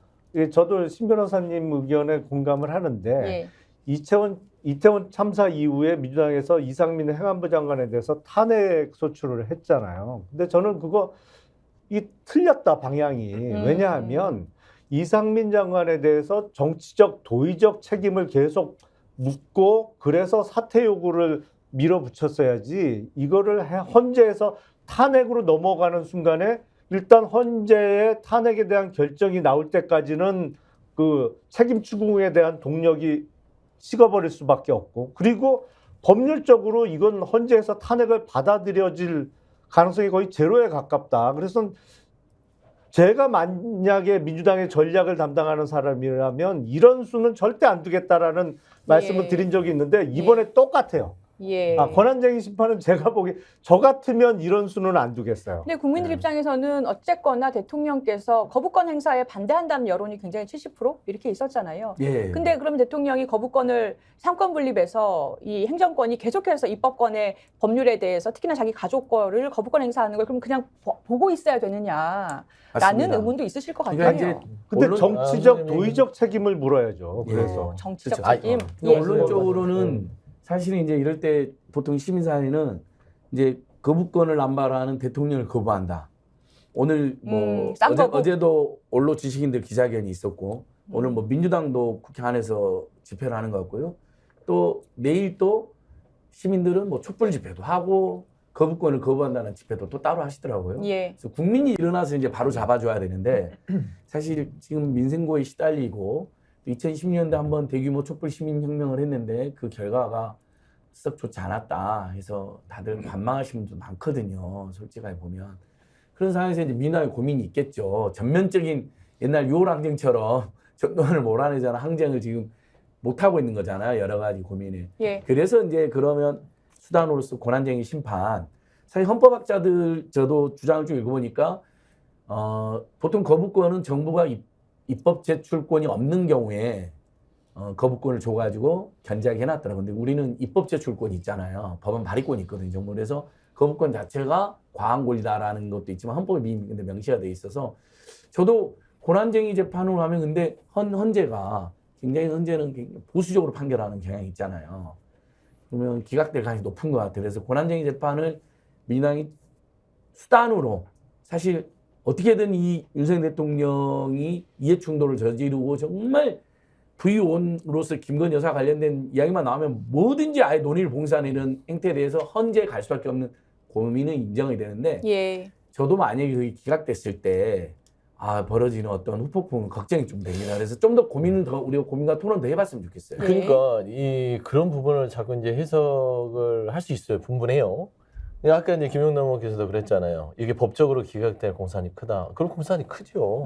뭐 당연히 그거를 부인할 수는 없습니다. 근데 이게 정치적 도의적 책임을 물어야 된다고 했는데 권한쟁의를 통해서 기각이 된다 하더라도 끊임없이 정치적 도의적 책임을 묻는 방식이에요. 그러니까 뭐라도 해야 되는 것입니다. 뻔히 기각되니까 아무것도 안 하고 지금 본인의 배우자, 대통령이 본인의 배우자를 보호하기 위해서 이렇게 즉각적으로 거부권 행사하면 손 놓고 있어야 됩니까? 그렇습니까? 해서 빨리 재의결 붙여가지고 국민의힘 의원들 와가지고 그냥 이거를 그냥 다시 거부권 행사에 손을 들어주는 모양새를 해야 하는 게 맞습니까? 정치적 도의적 책임을 묻는 지금 작업을 하는 거예요. 그 다음에 말씀드리면 윤석열 대통령이 착각을 하나 하고 계시는 게 있어요. 예. 어떤? 다른 거 거부권 그냥 넘어갈 수 있어요. 네. 힘으로. 뭐 양국관리법, 간호사법부터 시작해서 여러 가지 야당이 하는 거 마음에 안 드니까 무조건 했지만 이거는 본인하고 직결된 겁니다. 이거 국민들 가만히 있지 않습니다. 그리고 탄핵 얘기를 잠깐 하려면은 권한쟁의보다는 탄핵이 더 맞지 않냐라는 또 신인구 우리 위원장께서 얘기하셨는데 맞아요. 하지만 대통령의 탄핵은 야당이 하는 게 아닙니다. 상대당이 해서는 이거는 명분이 쌓이지 않아요. 박근혜 정부 국정농단의 탄핵은 국민들이 했습니다. 그러니까 이 사안은요. 본인의 배우자를 거부했을 때 이제 국민들께서 탄핵에 나설 수도 있는 충분한 요건이 된다라는 차원에서 그 불씨는 본인이 지폈고 그 불길은 국민들이 이렇게 세우는 거거든요.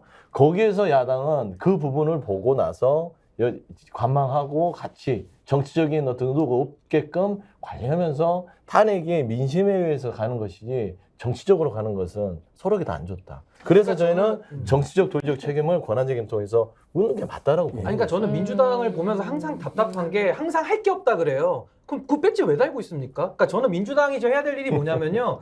절차에 따라서 대통령 거부권 행사하면 어떻게 합니까? 헌법에 나와 있잖아요. 무기명 투표로 출석 의원의 3분의 2로 재의결을 해서 법률로서 확정을 시켜버릴 수가 있거든요. 그럼 지금 상황에서도 이재명 대표 체포동의안도 가결이 되듯이 예. 국민의힘 안에서도 이탈표를 이끌어내는 것이 정치의 역할입니다. 예. 근데 왜 그거는 안 하고 그 열 몇 표를 정치력으로 구워 삼지를 못해서 예. 이걸 들고서 헌법재판소로 간다라는 게 예. 이거 너무나도 절차적으로 잘못됐다라는 것이고요. 또 하나는 이거 대통령이 제가 탄핵으로 바로 직결하자는 게 아니라 네네. 이런 것들이 쌓여가면 이건 대통령에 대해서도 탄핵을 검토할 수 있을 정도로 굉장히 중차대한 문제다. 예. 그럼 여기에 대해서 국민들의 민심을 받아들여가지고 총선에서도 대승을 하고요. 그걸 가지고서 대통령이 계속 엉뚱한 짓을 하면 탄핵으로 당연히 이거는 불행한 역사지만 거기까지도 나갈 수밖에 없는 것이다. 근데 이런 방법들을 놔두고 민심을 얻어서 야당이 싸울 생각은 안 하고 그냥 본인들이 할 수 있는 거 다 하겠다. 근데 그 방향이 맞냐는 거예요. 그 예. 방향이 틀려가지고 전략적으로 토론을 해야 되는데 정치적으로는 더 이상 할 게 없으니까 권한쟁의 하겠다. 이거는 엉뚱한 해법이고 엉뚱한 진단이라는 거예요. 제가 여기서 전략을 다 공개하면 안 되는데 신 위원장이 얘기를 해서 예. 저희 속보입니다. 속보 얘기하시죠. 아닙니다. 속보예요. 말씀을 뭐 이렇게 하나 그러니까 해주시죠. 전략을 공개하면 안 되는데 신 위원장이 얘기하는데 예. 다 물밑 작업을 안 하겠습니까? 다 그런 게 계산이 들어가 있죠. 예. 그래서 국민의힘 의원들 접촉을 해서 얘기도 하고 이번 총선에서 폭망하지 않으려면 이거 그대로 통과시켜주면 안 된다라고 얘기를 하는 것이고 재결이라는 게 제적이 아니라 재석이잖아요. 네. 그래서 충분히 가능한 것입니다. 참석만 안 해도 우리가 통과시킬 수 있는 것이에요. 그래서 어. 그런 전략들도 다 하면서 결국에는 권한쟁의를 통해서 결국에는 이 이슈를 오래 끌고 가자는 의도도 있는 것이에요. 예. 결국엔 재표결의 시간을 좀 늦추자. 그래요. 시기를 늦추자는 게 본심인 게 드러나고 아니 있잖아요. 그러니까 얘기를 해주는 지금 거잖아요. 댓글에 하지마, 공개하지마, 하지마 이렇게. 예. 아니 근데 근데 더 많은 전략들이 있다. 예. 지금 다 읽혀요, 속보가- 근데 그 수가. 그래서 속보가 하나 들어왔는데요. 윤석열 대통령이 제가 했다고 합니다. 봐봐요. 예, 벌써. 완성됐습니다. 아니, 거부권 행사 20분도 안 걸리잖아요. 됐습니다. 10분도 안 걸렸나? 아까 전에 저도 약간 부연하면 좀 아까 안 전에 좋아요, 예. 모습이. 예. 아유. 아니, 저는 맞습니다. 진짜 역사의 한순간을 살고 있구나 오늘 오전에 이런 생각이 들어요. 예, 이렇게 아까 전에 대통령이 예. 아까 제가 말씀드린 것은 왜 2016년처럼 그럼 대규모 골기가 안 일어나냐에 대해서 제가 제 3자처럼 한번 평론을 해본 거고 예. 다시 이제 제 본업인 길거리에서 이제 우리가 투쟁을 열심히 했던 자세로 돌아오면 거부권을 이렇게 남발하는 그러니까 일면 서울대 전찬희 교수가 하는 것들은 정당성과 필요성 흥결인 법률안 거부권 행사 남용으로 볼 뿐 아니라 탄핵 소추사가 된다고 이렇게 주장했네요 최근에. 그러니까 그동안 이제 윤석열 대통령 지지율이 지금 이번 신년 조사에도 보면 30% 안팎으로 나옵니다. 경향신문 조사는 29% 나오고 어떤 조사는 35% 안팎도 나오더라고요. 근데 이 거부권을 행사 다른 그 정책 사안하고 이건 본부장과 비리 핵심 사안에서 거부 행사이기 때문에 국민들의 분노나 정서적 폭발력이 셉니다. 그래서 지지율이 더 떨어질 거고 야 이건 총선 때 심판하는 방법하고 총선 전에라도 정말 국민들이 골기나 봉기를 하겠다고 생각하는 국민들이 늘어날 겁니다. 집회도 나오는. 그러니까 저는 야당이 권한쟁의 심판도 할 수 있다고 보는데 좀 원내에서도 투쟁도 하고 장애로도 나와갖고 좀 강하게 좀 시민들과 연대해서 강력한 투쟁도 전개할 필요성이 있다는 호소를 드리고 싶어요. 최근에 민주당이 분명히 작년 가을쯤에 국민항쟁도 선포됐었는데 예. 제1야당이 대응이 너무 밋밋하다라는 많은 지지자들과 국민들의 지적도 있다. 시민사단체 그것도 좀 염두를 해야 될 것 같습니다. 예, 한동훈 비대위원장 취임 후 첫 호남 방문했습니다. 거기서 5.18 정신을 언급했는데요. 영상 보시죠. 5월의 광주 정신은 어려운 상황에서 민주주의를 지키는 정신입니다. 저는 대한민국의 지금 헌법 정신과 그 정신은 정확히 일치한다고 생각합니다. 저는 헌법 전문에 5.18 정신을 수록하는 것에 적극적으로 찬성합니다. 그리고 그 방식을 어떻게 할 것인지에 대해서 당 차원에서 잘 논의하겠습니다. 그리고 그 입장은 저희 당의 그동안의 입장과도 다르지 않습니다. 만약에 지금 어떤 식으로든가 헌법 개정 절차가 이루어진다면 뭐 지금 상황에서 5.18 정신을 헌법 전문에 수록하는 것을 명확하게 수록하는 것을 반대하는 세력이 아무도 없는데요. 5.18 정신을 헌법에 기재하는 것, 헌법 개정을 본인은 적극 찬성한다, 반대하지 않는다라고 얘기했고요. 일단 우리 김 의원님 대통령급으로 경호를 했다라는 얘기가 있는데 그동안 뭐 비대위원장이나 이렇게 움직이실 때 경찰 400명 붙었다 그래요. 지금 한동훈 비대위원장. 이게 일반적이지는 않죠. 이게 이재명 그렇죠. 피습 때문인 거죠. 아무래도 저게 1월 4일 방문인데 이틀 전에 이재명 대표에 대한 피습 사건이 발생했잖아요. 예. 피습 사건이 발생하니까 당장 여론에서 정치인에 대한 경호가 너무 허술한 거 아니냐. 그리고 이재명 대표의 경우에 가덕도 그 현장 방문 현장에 40명이 넘는 경찰이 있었는데 뭘 했냐 뭐 이런 비판이 나왔잖아요. 근데 평소에는 정치인에 대해서 근접 경호를 하지 않습니다. 그러니까 제가 아는 한 근접 경호가 경찰에 의해서 실시되는 유일한 경우는 주요 정당의 대선 후보로 확정됐을 때 예. 그때부터는 근접 경호가 붙어요. 그동안은 붙은 적이 없었죠. 근데 피습 사건이 벌어지고 난 직후에 이루어졌던 현장 방문이기 때문에 그 비슷한 일이 또 일어나면 안 되잖아요. 그러다 보니까 경찰 인력이 많이 붙은 것이죠. 뭐 한편에서는 과잉 경호다 뭐 이런 얘기가 나오고 있는데 저는 이 정치인에 대한 근접 경호는 현실적으로 어렵다고 봐요. 불가능하다고 봐요. 왜 그렇죠? 아니 정치인은 표를 먹고 사는 사람이잖아요. 그러면 대중과 늘 스킨십을 나눌 수밖에 없어요. 이게 멀찌감치 떨어져서 뭐 지낼 수가 없거든요. 아니 지난 총선만 해도 그때 예. 코로나 발발해갖고 한참 공포에 많은 국민들이 사로잡혀 있을 때인데 2020년 4월 총선 당시에도 다 마스크 쓰고는 했지만 길에서 유세를 하던 아니면 출근 인사를 할 때 어느 분이 지지자라고 밝히면서 와서 악수는 물론이고 예. 포옹하자 그러면 그걸 거부할 수는 없어요. 정치인들은. 그러니까 이게 경호상 취약할 수밖에 없습니다. 근데 지금 워낙 중대한 사건이 발생한 직후에 벌어진 현장 방문이기 때문에 예. 일시적으로 경호 인력이 많이 투입된 거다 이렇게 보입니다. 일시적으로. 근데 김남국 의원이 SNS에 용산 두 사람은 왕놀이, 왕비놀이, 그 밑은 황태자놀이. 박용진 의원이 살짝 어이없다. 이런 식으로 얘기를 하기도 했어요. 왜냐하면 400명이나 경찰이 붙다 보니까 그러면은 이 보러 호남 시민분들이 굉장히 많이 몰리셨을 텐데 이렇게 다 경찰로 둘러싸여 있는 모양새인 거예요. 그래서 오히려 우리를 너무 위험하게 생각하나 이런 인상을 줬다라는 댓글도 있긴 하더라고요. 당연히 그렇게 느꼈겠죠. 뭐 광주 시민들 만나러 온 건데 저렇게 사진을 보시더라도 거의 뭐 들어갈 구멍이 없잖아요. 그다음에 경비단의 형사, 그다음에 뒤에 빨간 마스크 쓰고 이제 제가 알기로는 뭐 당직자들까지 해서 좀 네. 건장한 당직자를 이렇게 뒤에 세운 것 같은데 저는 그냥 좀 한동훈 비대위원장이요 말하고 있는 게 너무 달라요. 저는 작은 부분을 보더라도요. 물론 이제 최근에 이재명 대표의 피습 사건이 굉장히 놀랄 만한 일이었기 때문에 본인도 거기에 대해서 대응 테러가 일어날 수 있다는 여러 가지 차원에서 경찰이 뭐 이런 과잉 경호를 한 거는 같은데 그냥 가만히 그냥 그거를 이제 경호를 받으면 되는데 제가 알기로는 입장문들이 뭐 한동훈 비대위원장이 경호를 최소화하고 뭐 시민 불편 없도록 하기로 했다라고 예, 또 요청했다고 네네. 하는데 그러면 이렇게 물려야죠. 안 물리잖아요. 말은 그렇게 좀 멋있게 하고 정작 하는 것은 나 다치면 안 돼. 큰일 나. 네. 그리고 광주 시민이 나한테 아마 이재명 대표, 야당 대표를 쓰니까 나에 대해서 위해를 가할 것 같아. 조심해야 돼. 이런 게 너무 보이잖아요. 그러니까 광주 시민들은 진정성에 대해서 의심을 하고 기분이 나쁠 수 있어요. 저는 네. 그런 부분에 있어서는 한동훈 비대위원장의 기본적인 스타일이 나와요.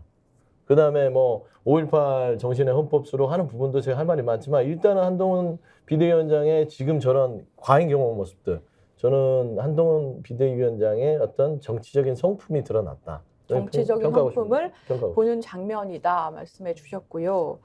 자, 그 호남 방문하고 이제 가장 지금 많이 보도되고 있는 게 5.18 정신 헌법 수록 적극 찬성입니다. 그 구체적으로 아까 들으신 멘트처럼 민주주의를 밀려준 5.18의 존경과 감사, 그 마음을 예산으로서 행정으로서 표현하고 실천할 것이다 이렇게 약속을 했습니다. 이게 어떻게 본심이시겠죠? 최소한 5.18 관련해서는 우리 사회가 더 이상 그 북한 소행이다라는 가짜뉴스 음해는 이제 하지 말아야죠. 그 이야기를 하는 순간 한동훈 비대위원장은 안 그래도 지금 김건희 비호위원장이라는 맹비난을 받고 있는데 일베 비대위원장의 소리를 듣겠죠. 차마 그럴 수는 없을 겁니다. 그래서 저는 다른 건 몰라도 그것은 본심일 거라고 믿고 싶고 또 그래야 된다고 생각합니다. 근데 비슷한 시기에 우리 국민의힘 소속 인천시 의장이 예. 세상의 시의원들 전원에게 김대중과 북한이 저지른 폭동이라는 식의 자료를 뿌렸잖아요.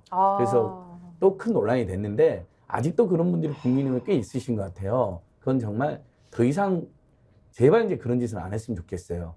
그다음에 이제 두 번째 저는 한동훈 위원장이 5.18 헌법 정신 수록 이런 거 좋죠. 원래 뭐 김종인 비대위원장도 계속 하고 그랬던 거니까. 근데 지금도 한동훈 위원장이 가장 황당한 것은 기자들이나 많은 국민들이 계속 김건희 윤석열 본부장과 비리에 대해서 물어보며 김건희를 입에도 못 올린다는 것입니다. 5.18 정신이 뭡니까? 불의의 살구에서 불의에 불같이 항의한 겁니다. 그리고 시민들의 민주주의와 자유와 인권을 지키기 위해서 권력에 대해서는 정말 온몸을 던져서 투쟁한 것이거든요. 근데 지금 현재 국민의힘 비대위가 출범하게 된 것은 윤석열, 김건희 정권의 가장 핵심적인 문제, 예. 특히 용산 집무실의 그 두 사람의 예. 문제 때문에 또 김기현 비대위원장 대표가 쫓겨나고 본인이 등장한 건데 정작 거기에 대해서는 한마디 못하고 매일처럼 야당만 맹비난하다가 5.18 정신 수록한다 그러면 감동은 떨어지는 거죠. 당연히 해야 되는 거지만. 네네네. 제가 보기엔 지금 한동훈 위원장은 5.18 민주주의와 같은 거룩한 얘기 또 헌법 개정과 같은 본인이 뭐 추진한다고 혼자 할 수 없는 일이잖아요. 그렇습니다. 그런 거창한 얘기를 할 단계는 아닌 것 같아요.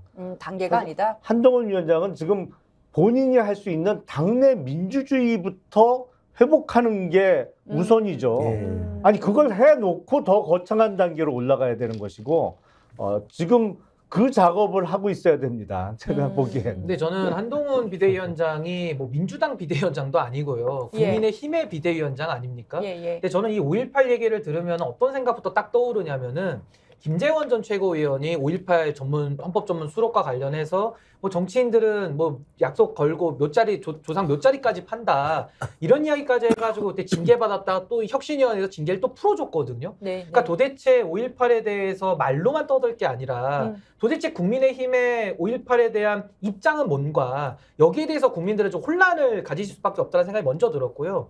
또 하나는 자유민주주의 이야기를 많이 하는데 자유에 대해서 이야기를 하려면은 지금 윤석열 정부 들어와서 언론의 자유가 상당히 위축되지 않습니까? 예. 저도 최근에 공중파 나가가지고 한동훈 비대위원장이 법무부 장관 신분에서 바로 직행하는 부분에 대해 가지고 헌법적으로 문제 제기를 했거든요. 근데 거기에 대해서 국민의힘 미디어국이 바로 저에 대한 비난 성명을 내고 참 이런 식의 언론의 자유조차도 허용하지 않는 이 국민의힘에서 무슨 자유를 지금 얘기하는가? 아까 김용남 의원이 말씀하신 대로 당내 정치적 표현의 자유, 당내 정치적 자유조차도 보장하지 못하는 사람들이 무슨 대한민국 전체의 자유를 논합니까? 이거 예. 어불성설이고요. 민주주의에 대해서도 말씀할 수 있는데 그러면 딱 하나 여쭤보죠. 민주주의의 핵심이 삼권분립이거든요. 예. 삼권분립에서 방금 대통령께서 거부권을 자신의 배우자의 비리 혐의를 감추기 위해서 지금 거부권을 행사했는데 이거 민주주의에 역행하는 거 아닙니까?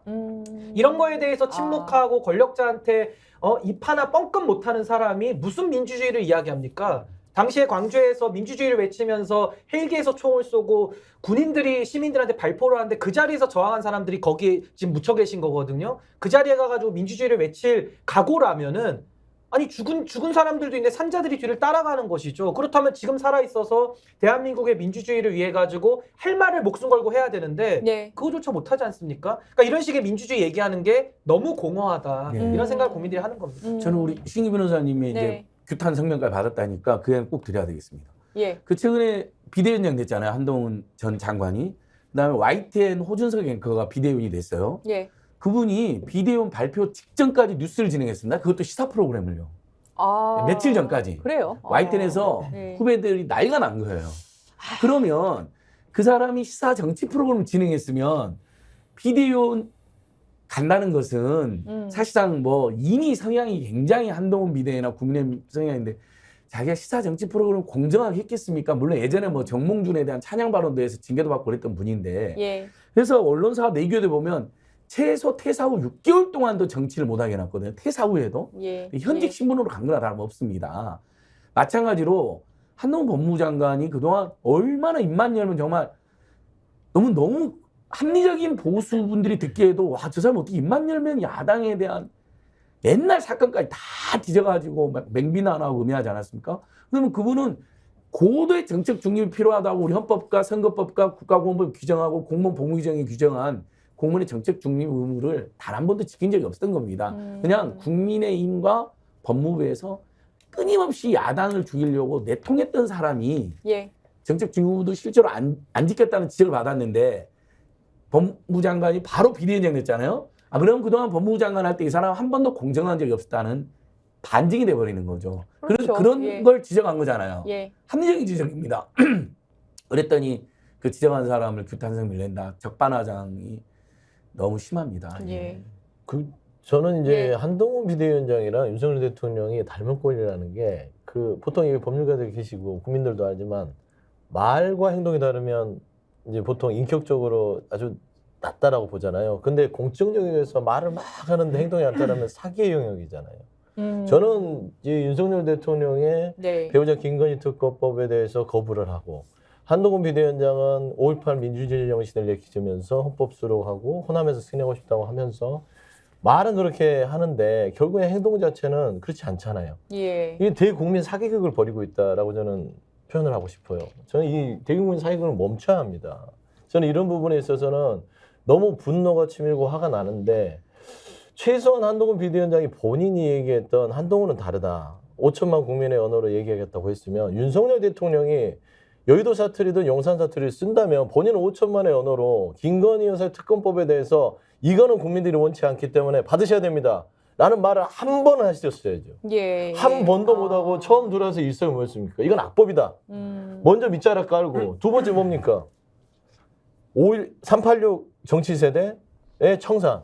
그걸 왜 본인이 걱정해요? 그건 민주당 내에서 해결할 문제고요. 그리고 386 세력을 좌파 어떤 뭐 패권 정치로 보는 거예요. 예, 예. 결국 이거를 반국가 세력으로 똑같이 윤석열 대통령과 보는 것입니다. 그러니까 뭐가 달라져요? 본인 스스로가 윤석열 아바타라는 걸 하는 것이고 그 정치적인 성품과 말과 행동 자체가 대국민 사기극을 똑같이 벌이고 있다는 측면에서는요. 너무나 지금 분노를 금할 수 없다. 좀 그런 말씀 좀 덧붙이고 싶습니다. 전체적으로 그 한동훈 비대위원장이 하는 말의 진정성을 좀 믿기가 어렵다든가 아니면 지금 그런 얘기 하실 때가 아니다. 본인이 하실 일이 더 많이 있다. 이런 얘기고요.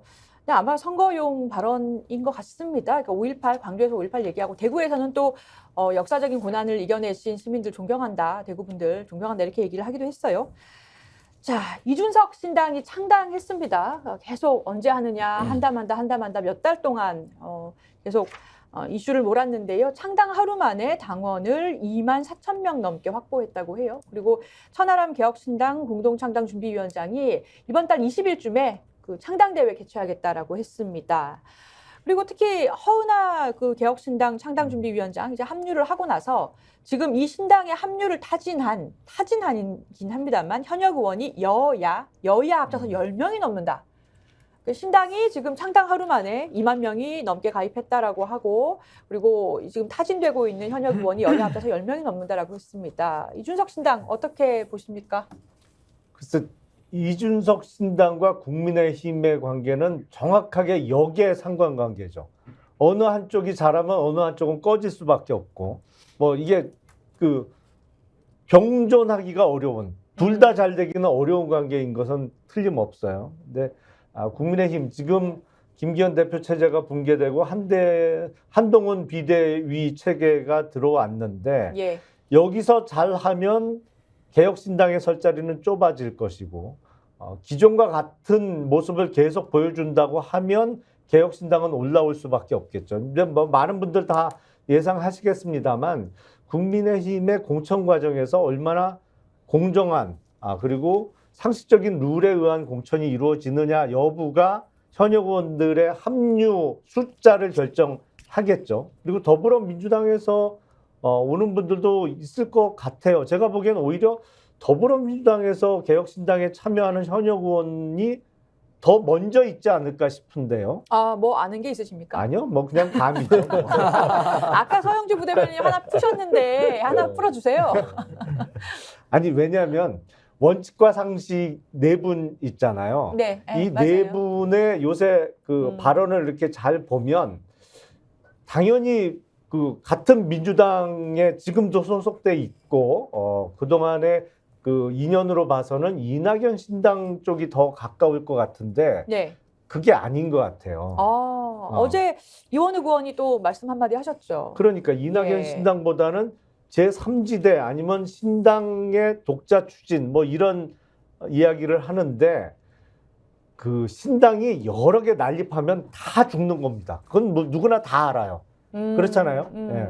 뭐 이게 연동형 비례대표제가 유지가 된다고 하면 비례대표 몇 석을 보고 독자적으로 생존할 수는 있겠습니다만 만약에 병립형으로 돌아간다 그러면 일단 다 뭉칠 수밖에 없어요. 근데 뭉치는 과정에서 어디하고 어디가 먼저 뭉치느냐 이 순서를 좀 따져볼 때 네네. 오히려 이낙연 신당보다는 이미 깃발을 꽂고 창준이가 활동하고 그리고 이달 중순쯤 창당대회가 이루어진다고 하는 개혁신당 쪽에 더 가까운 거 아닌가 이런 생각이 들어서 만약에 원칙과 상식이 먼저 움직인다 그러면 예. 국민의힘보다는 민주당 출신 현역 의원들이 더 빨리 움직이는 거죠. 아니에요. 예. 아니에요? 그건 잘못하시는 거고요. 한번 말씀 들어보시죠. 오늘 내부자신 두 분이 밀당하세요? 혹시? 아니.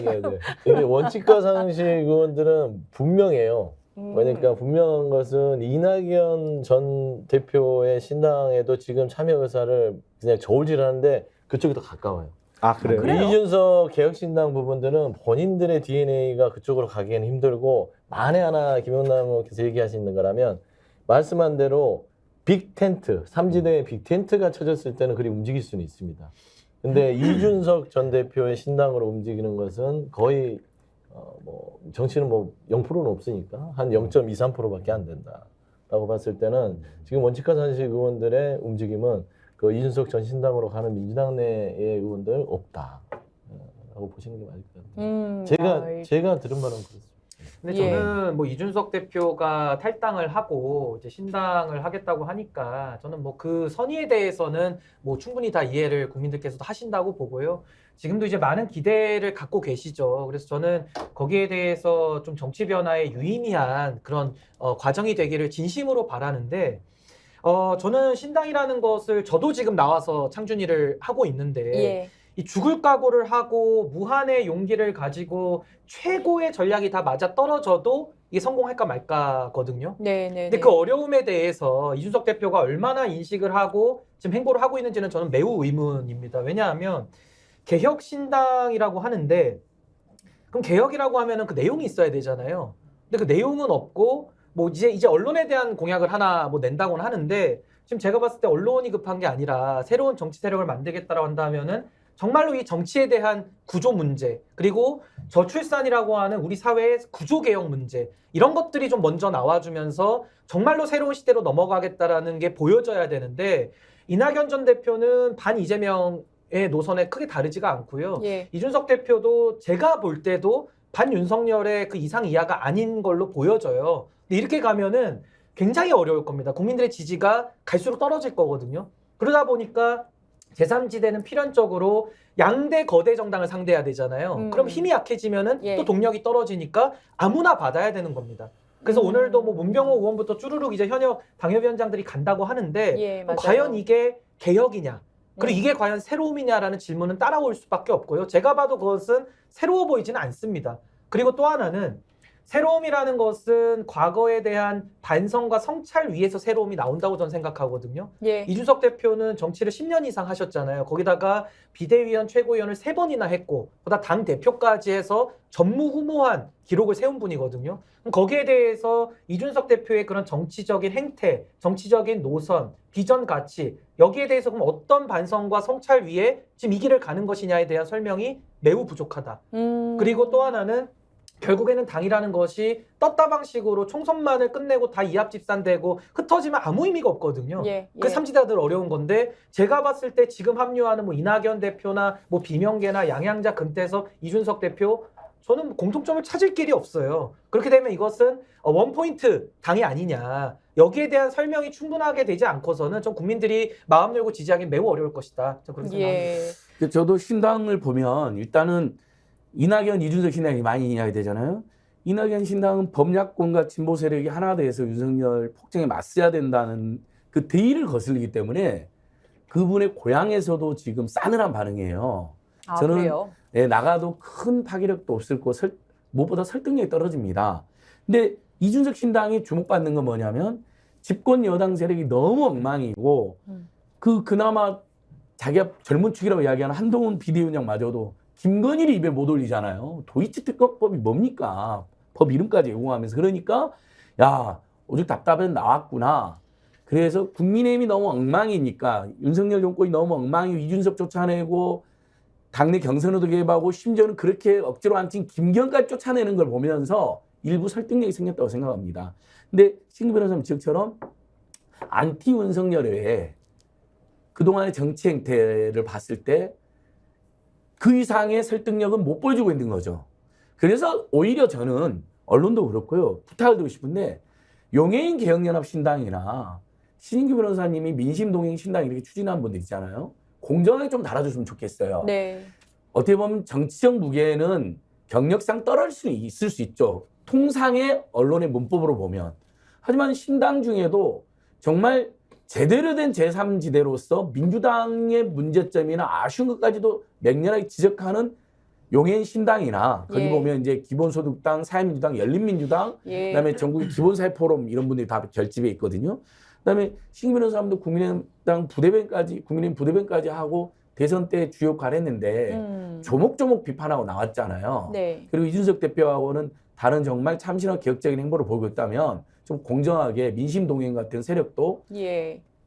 자주는 못한다 하더라도 종종 그래도 보도도 해서 좀 부각도 시켜줬으면 합니다. 아니, 여기서 이거- 하면 되죠. 예. 아니 그러니까 스피치라든지 신인규신당. 곳곳에서 맹하려고 계시는데 예. 주요 언론에서 예. 신당은 항상 이낙연 신당, 이준석 신당만 다루더라고요. 그건 너무 불공정하잖아요. 아니, 맞는 아니잖아요. 말씀입니다. 아니 근데 제가 아니, 이런 얘기를 하면 예, 예. 뭐 굳이 이준석 대표를 저는 인간적으로는 응원하는 입장인 건 맞고요. 근데 네. 노선이 달라서 따로 가는 건데 네. 제가 갖고 있는 방향성의 차이는 설명을 드려야 되지 않겠습니까? 그래서 그게 뭐냐면은 저는 정의당이 그래도 저는 대단한 당이라고 봐요. 왜냐하면 이름을 가장 오래 썼고요. 그래도 민주당 따라가지 않고 본인들의 길을 가려고 지금도 노력을 하고 있거든요. 예. 그만큼 어려운 겁니다. 그런데 정의당도 희석이 되고 힘을 잃은 이유가 전 두 가지라고 보는데 첫 번째가 너무 낡은 거예요. 너무 낡은 네. 사고에 네. 멈췄고 또 하나는 너무 선명성을 잃으면서 흐릿해진 거거든요. 그렇다면 새로운 당을 가겠다라는 사람들은 정말 국민들이 인정할 때 새로운 걸 갖고 나와서 예. 보다 선명하게 이야기를 해야 되는데 지금 하는 모습들을 지켜보면 그냥 과거의 방법과 문법을 그대로 배우고 있어가지고 예. 전 그 부분이 매우 안타깝습니다. 지금 댓글에 우리 민심동행 창당할 수 있도록 당원 가입 많이 해주세요. 이렇게 안 소장님이 올리신 거 아니죠? 예. 제가 지금 댓글은 보고 있는데 작업은 못했습니다. 예, 여러 명께서 성원을 또 보내주고 있으십니다. 아까 김영남 의원께서 분석을 해주신 부분 있잖아요. 병립형으로 가게 되면 결국에는 모일 수밖에 없다. 이런 말들 지금 나오고 있어요. 그러니까 빅텐트론 계속해서 군불대기가 이루어지고 있는데 유인태 전 사무총장도 공천 후에는 돌풍을 신당이 일으킬 수도 있다. 왜냐하면 그게 아마 병립형하고 맞물릴 때일 것 같아요. 그러면 지역구 의원이 어떻게든 있어야 되는 거 아닙니까? 이게 비례 47석을 나누는 것만 가지고는 굉장히 그러면은 이 포션이 줄어들기 때문에 그럼 결국에 인물 경쟁이 되고 그런 인물들이 모여가지고 어떻게든 이 빅텐트를 칠 수밖에 없다 이런 분석인데 이게 맞을까요? 이게 공천 이루어진 뒤에 이렇게 될 것 같습니까? 이게 이제 빅텐트 성공 여부는 저는 그 유인태 전 사무총장 말씀에 공감을 해요. 말하자면 이 양극단 정치에서 각 당이 변하지 않으면 결국엔 그거를 이득을 취하는 거는 어떤 신당이 될 것인데 신당도 협동조합 형식의 삼지대 빅텐트를 쳐야 그것도 이득이 생기는 겁니다.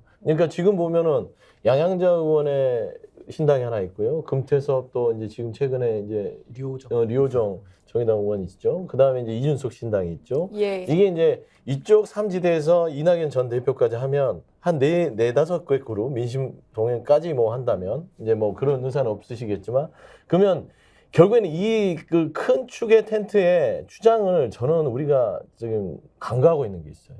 뭔가요? 삼지대의 추장은요 김종인 전 비대위원장입니다. 저는 삼지대는 김종인 신당이라고 명칭하는 게 맞다고 저는 늘 보고 있어요. 왜 그렇기 그렇죠? 때문에 파괴력이 예. 있는 것이죠. 왜 그렇죠? 결국 그분 밑으로 다 모일 것이죠. 저는 그게 이제 그분이 전면에 나서진 않지만 예. 뒤에서 지금 다 이렇게 계획하고 설계하고 진행을 하고 있다는 것도 이 정치권에서는 다 알고 있고요. 결국엔 이준석 전 대표나 양양자, 금태섭 뭐 최근에 이낙연 전 대표도 김종인 비대위원장을 만나요. 결국에는 김종인 비대위원장은 민주당과 국민의힘 모두 다를 비대위를 했던 사람이고 그리고 본인 스스로가 윤석열 정부 그냥 윤석열 대통령에 대해서 속았다고 생각하는 사람입니다. 그러면 비슷한 분들이에요. 근데 김종인 전 비대위원장이 결국엔 뒤에서 받쳐주고 나머지가 다 모여서 협동조합 형식의 삼지대를 친다. 예. 라고 했을 때는 양당에서 공천 작업이 끝나고 나서의 어떤 떨어진 이삭도 있을 것이고 전체적으로 그 지향점이 이쪽이라고 하면 이쪽에 많은 힘들이 실릴 수 있어요. 그래서 제가 봐서는 아마 이번 선거는 1, 2, 3 이 지역구의 구도에서 했을 때는 저는 꼭 비례가 아니더라도 지역구에서도요. 저는 솔직히 말하면 당선자를 많이 배출할 수 있다고 보고 있기 때문에 예. 저는 양당이 긴장해야 된다고 봐요. 긴장해야 네. 된다. 예, 쉬운 일은 아닐 것 같아요. 지금 안철수 의원도 이 창당 선배지 않습니까? 창당 많이 해보신 분인데 이제 이삭 줍기 소용없다. 왜냐면은 이게 뭐 정당을 만들려면 시도별로 5,000명씩 최소 5개 이상 만들어야 되고 뭐 굉장히 어려운 점이 많은데 뭐 다 공천지에서 어려우신 분들 모아도 본인이 해보니까 소용없더라. 그러니까 찬물을 이렇게 확 이렇게 예. 본인이 대표적으로 이삭 죽게 했던 사람이에요. 네. 그래서 양당이 국민들의 신뢰를 공히 못 받고 있기 때문에 전 삼지대에 대한 욕구가 있고 네. 거기에 대해서 충분히 저는 국민들이 표를 주실 분들도 많이 계시다고 생각은 해요. 근데 네. 전 소영주 대변인 말씀하신 대로 이 신당이라는 것의 뒤에 김종인 위원장의 그림자는 계속 보이고 확인되고 있거든요. 그렇다면 김종인 위원장이 어느 정도까지 역할을 하실지 모르겠지만 그분이 역할을 한다 했을 때 이분이 80년도에 보건사회부 장관을 하신 분 아닙니까? 그러니까 전혀 새롭지 않고 전혀 개혁이라는 것도 국민들이 동의하기 매우 어려울 거예요. 그래서 저는 또 그 부분이 일정 부분 긍정적인 역할을 하더라도 또 하나의 한계를 또 설정할 것이다. 그래서 그 부분은 좀 지켜봐야 될 것 같습니다. 딱 한마디만 제가 할게요. 안철수 의원은 진짜 그런 말할 자격은 없으시죠. 본인이 당대표 선거 나갔는데 용산 집무실이 카톡방까지 만들어가지고 뭐 집무실이 조직적으로 만드는 집무실의 인사들이 만든 팩트로 확인된 건 전화도 하고 행정관들이 그래서 수석실이 개입해가지고 본인이 용산 수석을 시민사회 수석을 고발까지 해놓은 사람입니다. 당시 시민단체 고발뿐만 아니라 예. 본인 고발이 있어요. 용산 집무실이 본인의 당대표 선출을 막기 위해서 공작을 했다고 불법으로. 예. 근데 그렇게까지 해놓고도 지금도 김기현 쫓겨나는 과정도 다 봤잖아요. 예. 그리고 한동훈 안 친 것도 봤을 거예요.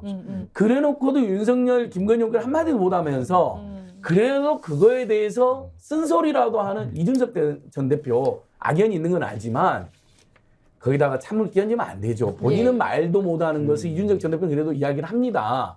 그 진정성에 의심을 받는다 하더라도 근데 찬물 끼얹나 그건 도의도 아니고 참 그 뭐랄까 국민들 보기에도 너무 명분도 없어 보였어요. 예. 제가 알기로는 안철수 의원이 조금 착각을 하신 것 같아요. 예. 그러니까 상당은 해봤지만 실무 작업을 직접 안 하다 보니까 시도당별로 1,000명 이상씩 5개면 되는 거로 저는 알고 있거든요. 그러니까 아. 그 안철수 의원은 시도당별로 이게 시도당이라는 게 17개 광역단체가 있잖아요. 예. 우리나라에. 그래서 예. 그 광역시 이상의 시나 도별로 1,000명씩 5개의 시도당이 있으면 창당이 되는 거거든요. 아, 그래서 근데, 5,000명이면 되는 거예요? 예, 근데 오. 5,000명씩 5개 이상이라고 말씀을 하셔서 예. 실무 작업은 직접 안 하셨구나 이런 맞습니다. 생각이 들어요. 예. 신임 변호사님 잘하세요. 이게 예. 사실적시 명예훼손 되나요? 아니죠. 왜냐하면 뭐 저도 안철수 의원님께 고소당한 시민단체 분을 제가 변론해서 아, 그래요? 무혐의인가요? 받은 적이 있거든요. 그래서 아니 국민의당 고소를 때도 좋아하시길래. 이삭죽기 엄청 예. 있어요. 안철수 의원께서. 예. 근데 본인은 부정하면 어떡해요. 그러니까 제가 봤을 이준석 전 때- 대표 비판하려고 막 아무 말이나 한 예. 거지. 스펙스를 좀 보셔야 될 것 안철수 같아요. 의원은 결국에는 그 새로운 정치라는 게 그대로 예. 그냥 끝나 버렸다고 보지만은 이번에 그래도 국민들이 이런 양당 체제에 대한 혐오와 염증이 매우 심각하잖아요. 저는 어떤 당이 나오든지 간에 일단은 정치가 좀 경쟁 체제로 전환하는 하나의 국면을 만들어야 된다. 전 그렇게 생각합니다. 예, 마지막으로 하나만 짧게 짚어볼게요. 지금 박수영 국힘 의원이 부산 엑스포 유치 실패 책임이 국민도 져야 된다. 이렇게 얘기를 하셨는데요. 그러니까 지금 안덕근 산업통상자원부 장관 후보자 인사청문회에서 그 뭐라고 얘기하셨냐면 엑스포 실패의 책임을 누가 물을 것인가? 모든 국민이 다 책임이 있고 우리 정치권도 다 책임이 있다고 생각한다. 이렇게 좀 뭐 실언인지 모르겠습니다만 발언을 하셔서 이게 지금 온라인상에서는 공분을 많이 사고 있어요. 국민이 왜 책임을 져야 되냐 이런 말씀도 있는데 이게 지금 정부 책임입니까? 아니면 국민이 같이 좀 책임을 지줘야 되는 건가요? 아 이건 누가 봐도 망언이죠.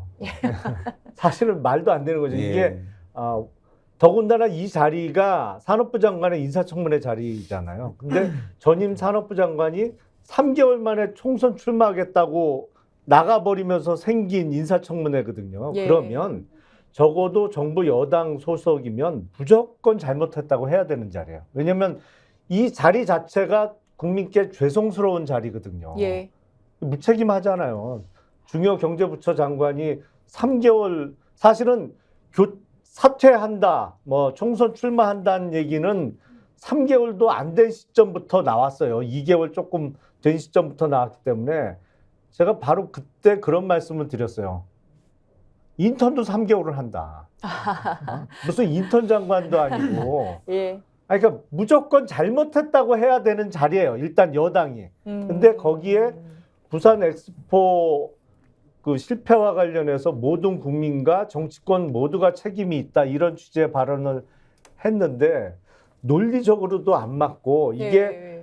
정부에게 쏟아지고 있는 실패 책임에 대해서 일종의 뭐 쉴드를 치다 보니까 나온 얘기 같은데 대단히 부적절하고 나와서는 안 될 얘기입니다. 저는 이 박수영 의원 발언 들으면서 예. 아니 도대체 그 많은 정상들을 만나고 다니면서 전용기는 누가 탔습니까? 그러니까 대통령이 타고 다니면서 호의호식하면서 예. 그렇게까지 일 처리를 못 해가지고 이 지경이 된 건데 여기에 대해서 국민들과 책임을 나눠지자 절대 그럴 수 없죠. 저는 박수영 의원은 자신의 언어를 통해서 본인이 갖고 있는 인식이 이렇게 드러나는 거거든요. 이런 인식이 있는 사람은 박수영 의원뿐만 아니라 이런 의식을 갖고 있다면은 그 누구도 이건 정치를 하면 안 되는 분이에요. 제가 볼 때는. 전 동감하는 책임을 지고 전 사퇴하는 동감하는 거예요. 그러니까 의원 사퇴해야 선출직 된다. 공직자의 자격이 없어요. 본인 스스로 고백한 겁니다. 정계를 은퇴해야 돼요. 정계 은퇴뿐만 아니라 앞으로 선출직에 나서면 안 돼요. 이거는 망언 자체가 아니라 본인 스스로 나 자격 없어. 예. 이거를 선언한 거라고 봐요. 네. 아니 선출직이 뭡니까? 국민들이 바쁘니까 당신이 내 대신 가서 일해. 책임지고 내가 당신을 믿어줄게. 그러면서 표를 찍어준 거잖아요. 그러면 뭐 무한 책임은 본인한테 있는 거예요. 근데 그 국민들한테 같이 책임집시다. 자격이 있습니까? 바로 사퇴해야죠. 그리고 용산에 가서 충성할 테니까 예. 안내해 주십시오. 그러니까요. 하고 임명직을 하시면 되는 겁니다. 그 자리가 김영남 의원이 잘 지적해 주셨는데 그 산자부 장관이 정말 지금 중대하잖아요. 작년 수출 실적 어떤지 아시죠? 예. 15개 주요 글로벌 15개 주요 품목에서 12개가 대폭 감소가 됐고요. 반도체 포함하여. 그다음에 9개 글로벌 시장에서 중국, 아세안 등 5개가 엄청나게 수출이 감소했습니다. 일본에 그렇게 엄청나게 퍼졌는데 일본에서도 감소했더라고요. 이제 이것 때문에 국민들은 지금 작년에 상저하고라겠지만 상저하저저했다라고 이렇게 풍자를 하고 있고 올해도 지금 경제 성장 2% 안팎 2%도 안 될 수도 있다는 극심한 공포나 불안에 시달리고 있는데 근데 3개월 만에 총선 출마 때문에 그만두는 거거든요. 하지 말았어야죠. 최소한 본인이 총선 출마 일정이 다 예견이 되잖아요. 그러면 거의 뭐 청문회랑 다 포함하면 1개월짜리인데 무슨 일이 되겠습니까? 그러면 본인이 안 한다고 했어야 되는 겁니다. 그 비서실장 된 그 정책실장도 마찬가지잖아요. 갑자기 정책실장 된 지 거기는 3개월도 안 돼서 갑자기 비서실장 왔거든요. 1개월 했어요. 예, 1개월. 그러니까 정책실장은 1개월이면 1개월 했어요. 이건 보수 언론에서까지도요 사설로 공격을 하더라고. 아 이거 국정 장난으로 하냐 이런 상태거든요. 예. 그냥 가서 그냥 아무리 실드를 치고 싶어도 난 국민들 보시기에 야당 의원님 보시기에 굉장히 좀 죄송해 됐습니다. 엑스포 실패도 그렇고 이 장관 교체도 저희들이 더 정말 그러나 사정이 있었습니다. 박민규 후보자가 너무 괜찮은 사람이어서 총선 출마할 수밖에 없는 사람이 뭐 이렇게 하고 용서를 구하고 말아야 되는데 이제 그걸 실드 치다 보니까 예. 자꾸 왜 책임을 물어? 국민 모두가 책임이고 여기 있는 야당도 이렇게 나온 거거든요. 와, 근데 그 사람이 소영주 대변인 원래 경기도 부지사로 그랬는데 부산에 윤핵관 후보로 나갑니다. 그러게 말이에요. 참. 아니, 근데 아. 부산 엑스포 실패해갖고 부산 시민들 무슨 그걸 낯짝으로 뭐라 하죠? 나가요? 희망고문 엄청나게 해서 분노하고 있는데 그건 어떤 낯자로 나갑니까 진짜? 그건 너무하는 것 아니, 같아요. 그런 논리라면은 문재인 정부 때도 실정이 많았는데 그 네. 야당이 좀 책임 좀 같이 지시지 그랬어요. 아. 그때는 본인들이 그러니까. 책임을 안 지다가 예. 이제 와서는 분리할 때는 또 책임 같이 지자. 이게 물귀신 작전 들어가는 거 우리 아닙니까? 야당 조용히 있잖아. 아 그러니까 저는 책임질 박수영 겸한 마음으로, 후보는 죄송한 그동안 마음으로. 아니 그동안에도 이렇게 잘못한 떠들지는 의정 활동 않아요. 많았지만은 네. 이런 망언을 통해서 예. 국민의 대표로서 자격이 없고요. 딱 하실 게 있어요. 제가 보니까 위에 충성을 잘 하시니까 나가서 윤석열 대통령 팬클럽 회장을 하시면 돼요. 예. 아니 김건희 여사 팬클럽 회장을 같이 하시든지 그런 쪽에 오히려 더 어울린다 이렇게 봅니다. 예, 아니 새해부터 대통령 신년사 또 지금 박수영 국힘의원이 뭐 국민 책임이 있다 이런 발언으로 국민 여러분들께서 굉장히 복장 터진다 이런 말씀하실 것 같습니다. 자, 오늘 시간이 다 돼서요 여기까지 하겠습니다. 지금까지 김용남 전 의원, 안진걸 소장, 신인규 변호사, 서영주 민주당 상근 부대변인 모시고 말씀 나눠봤습니다. 감사합니다. 네, 고맙습니다. 감사합니다. 네, 여러분. 다음 주도요, 정치본색은 오전 9시부터 10시 40분까지 라이브로 진행됩니다. 월요일 날 최경영 기자가 찾아오는 거 아시죠? 변함없는 시청과 관심 부탁드립니다. 감사합니다.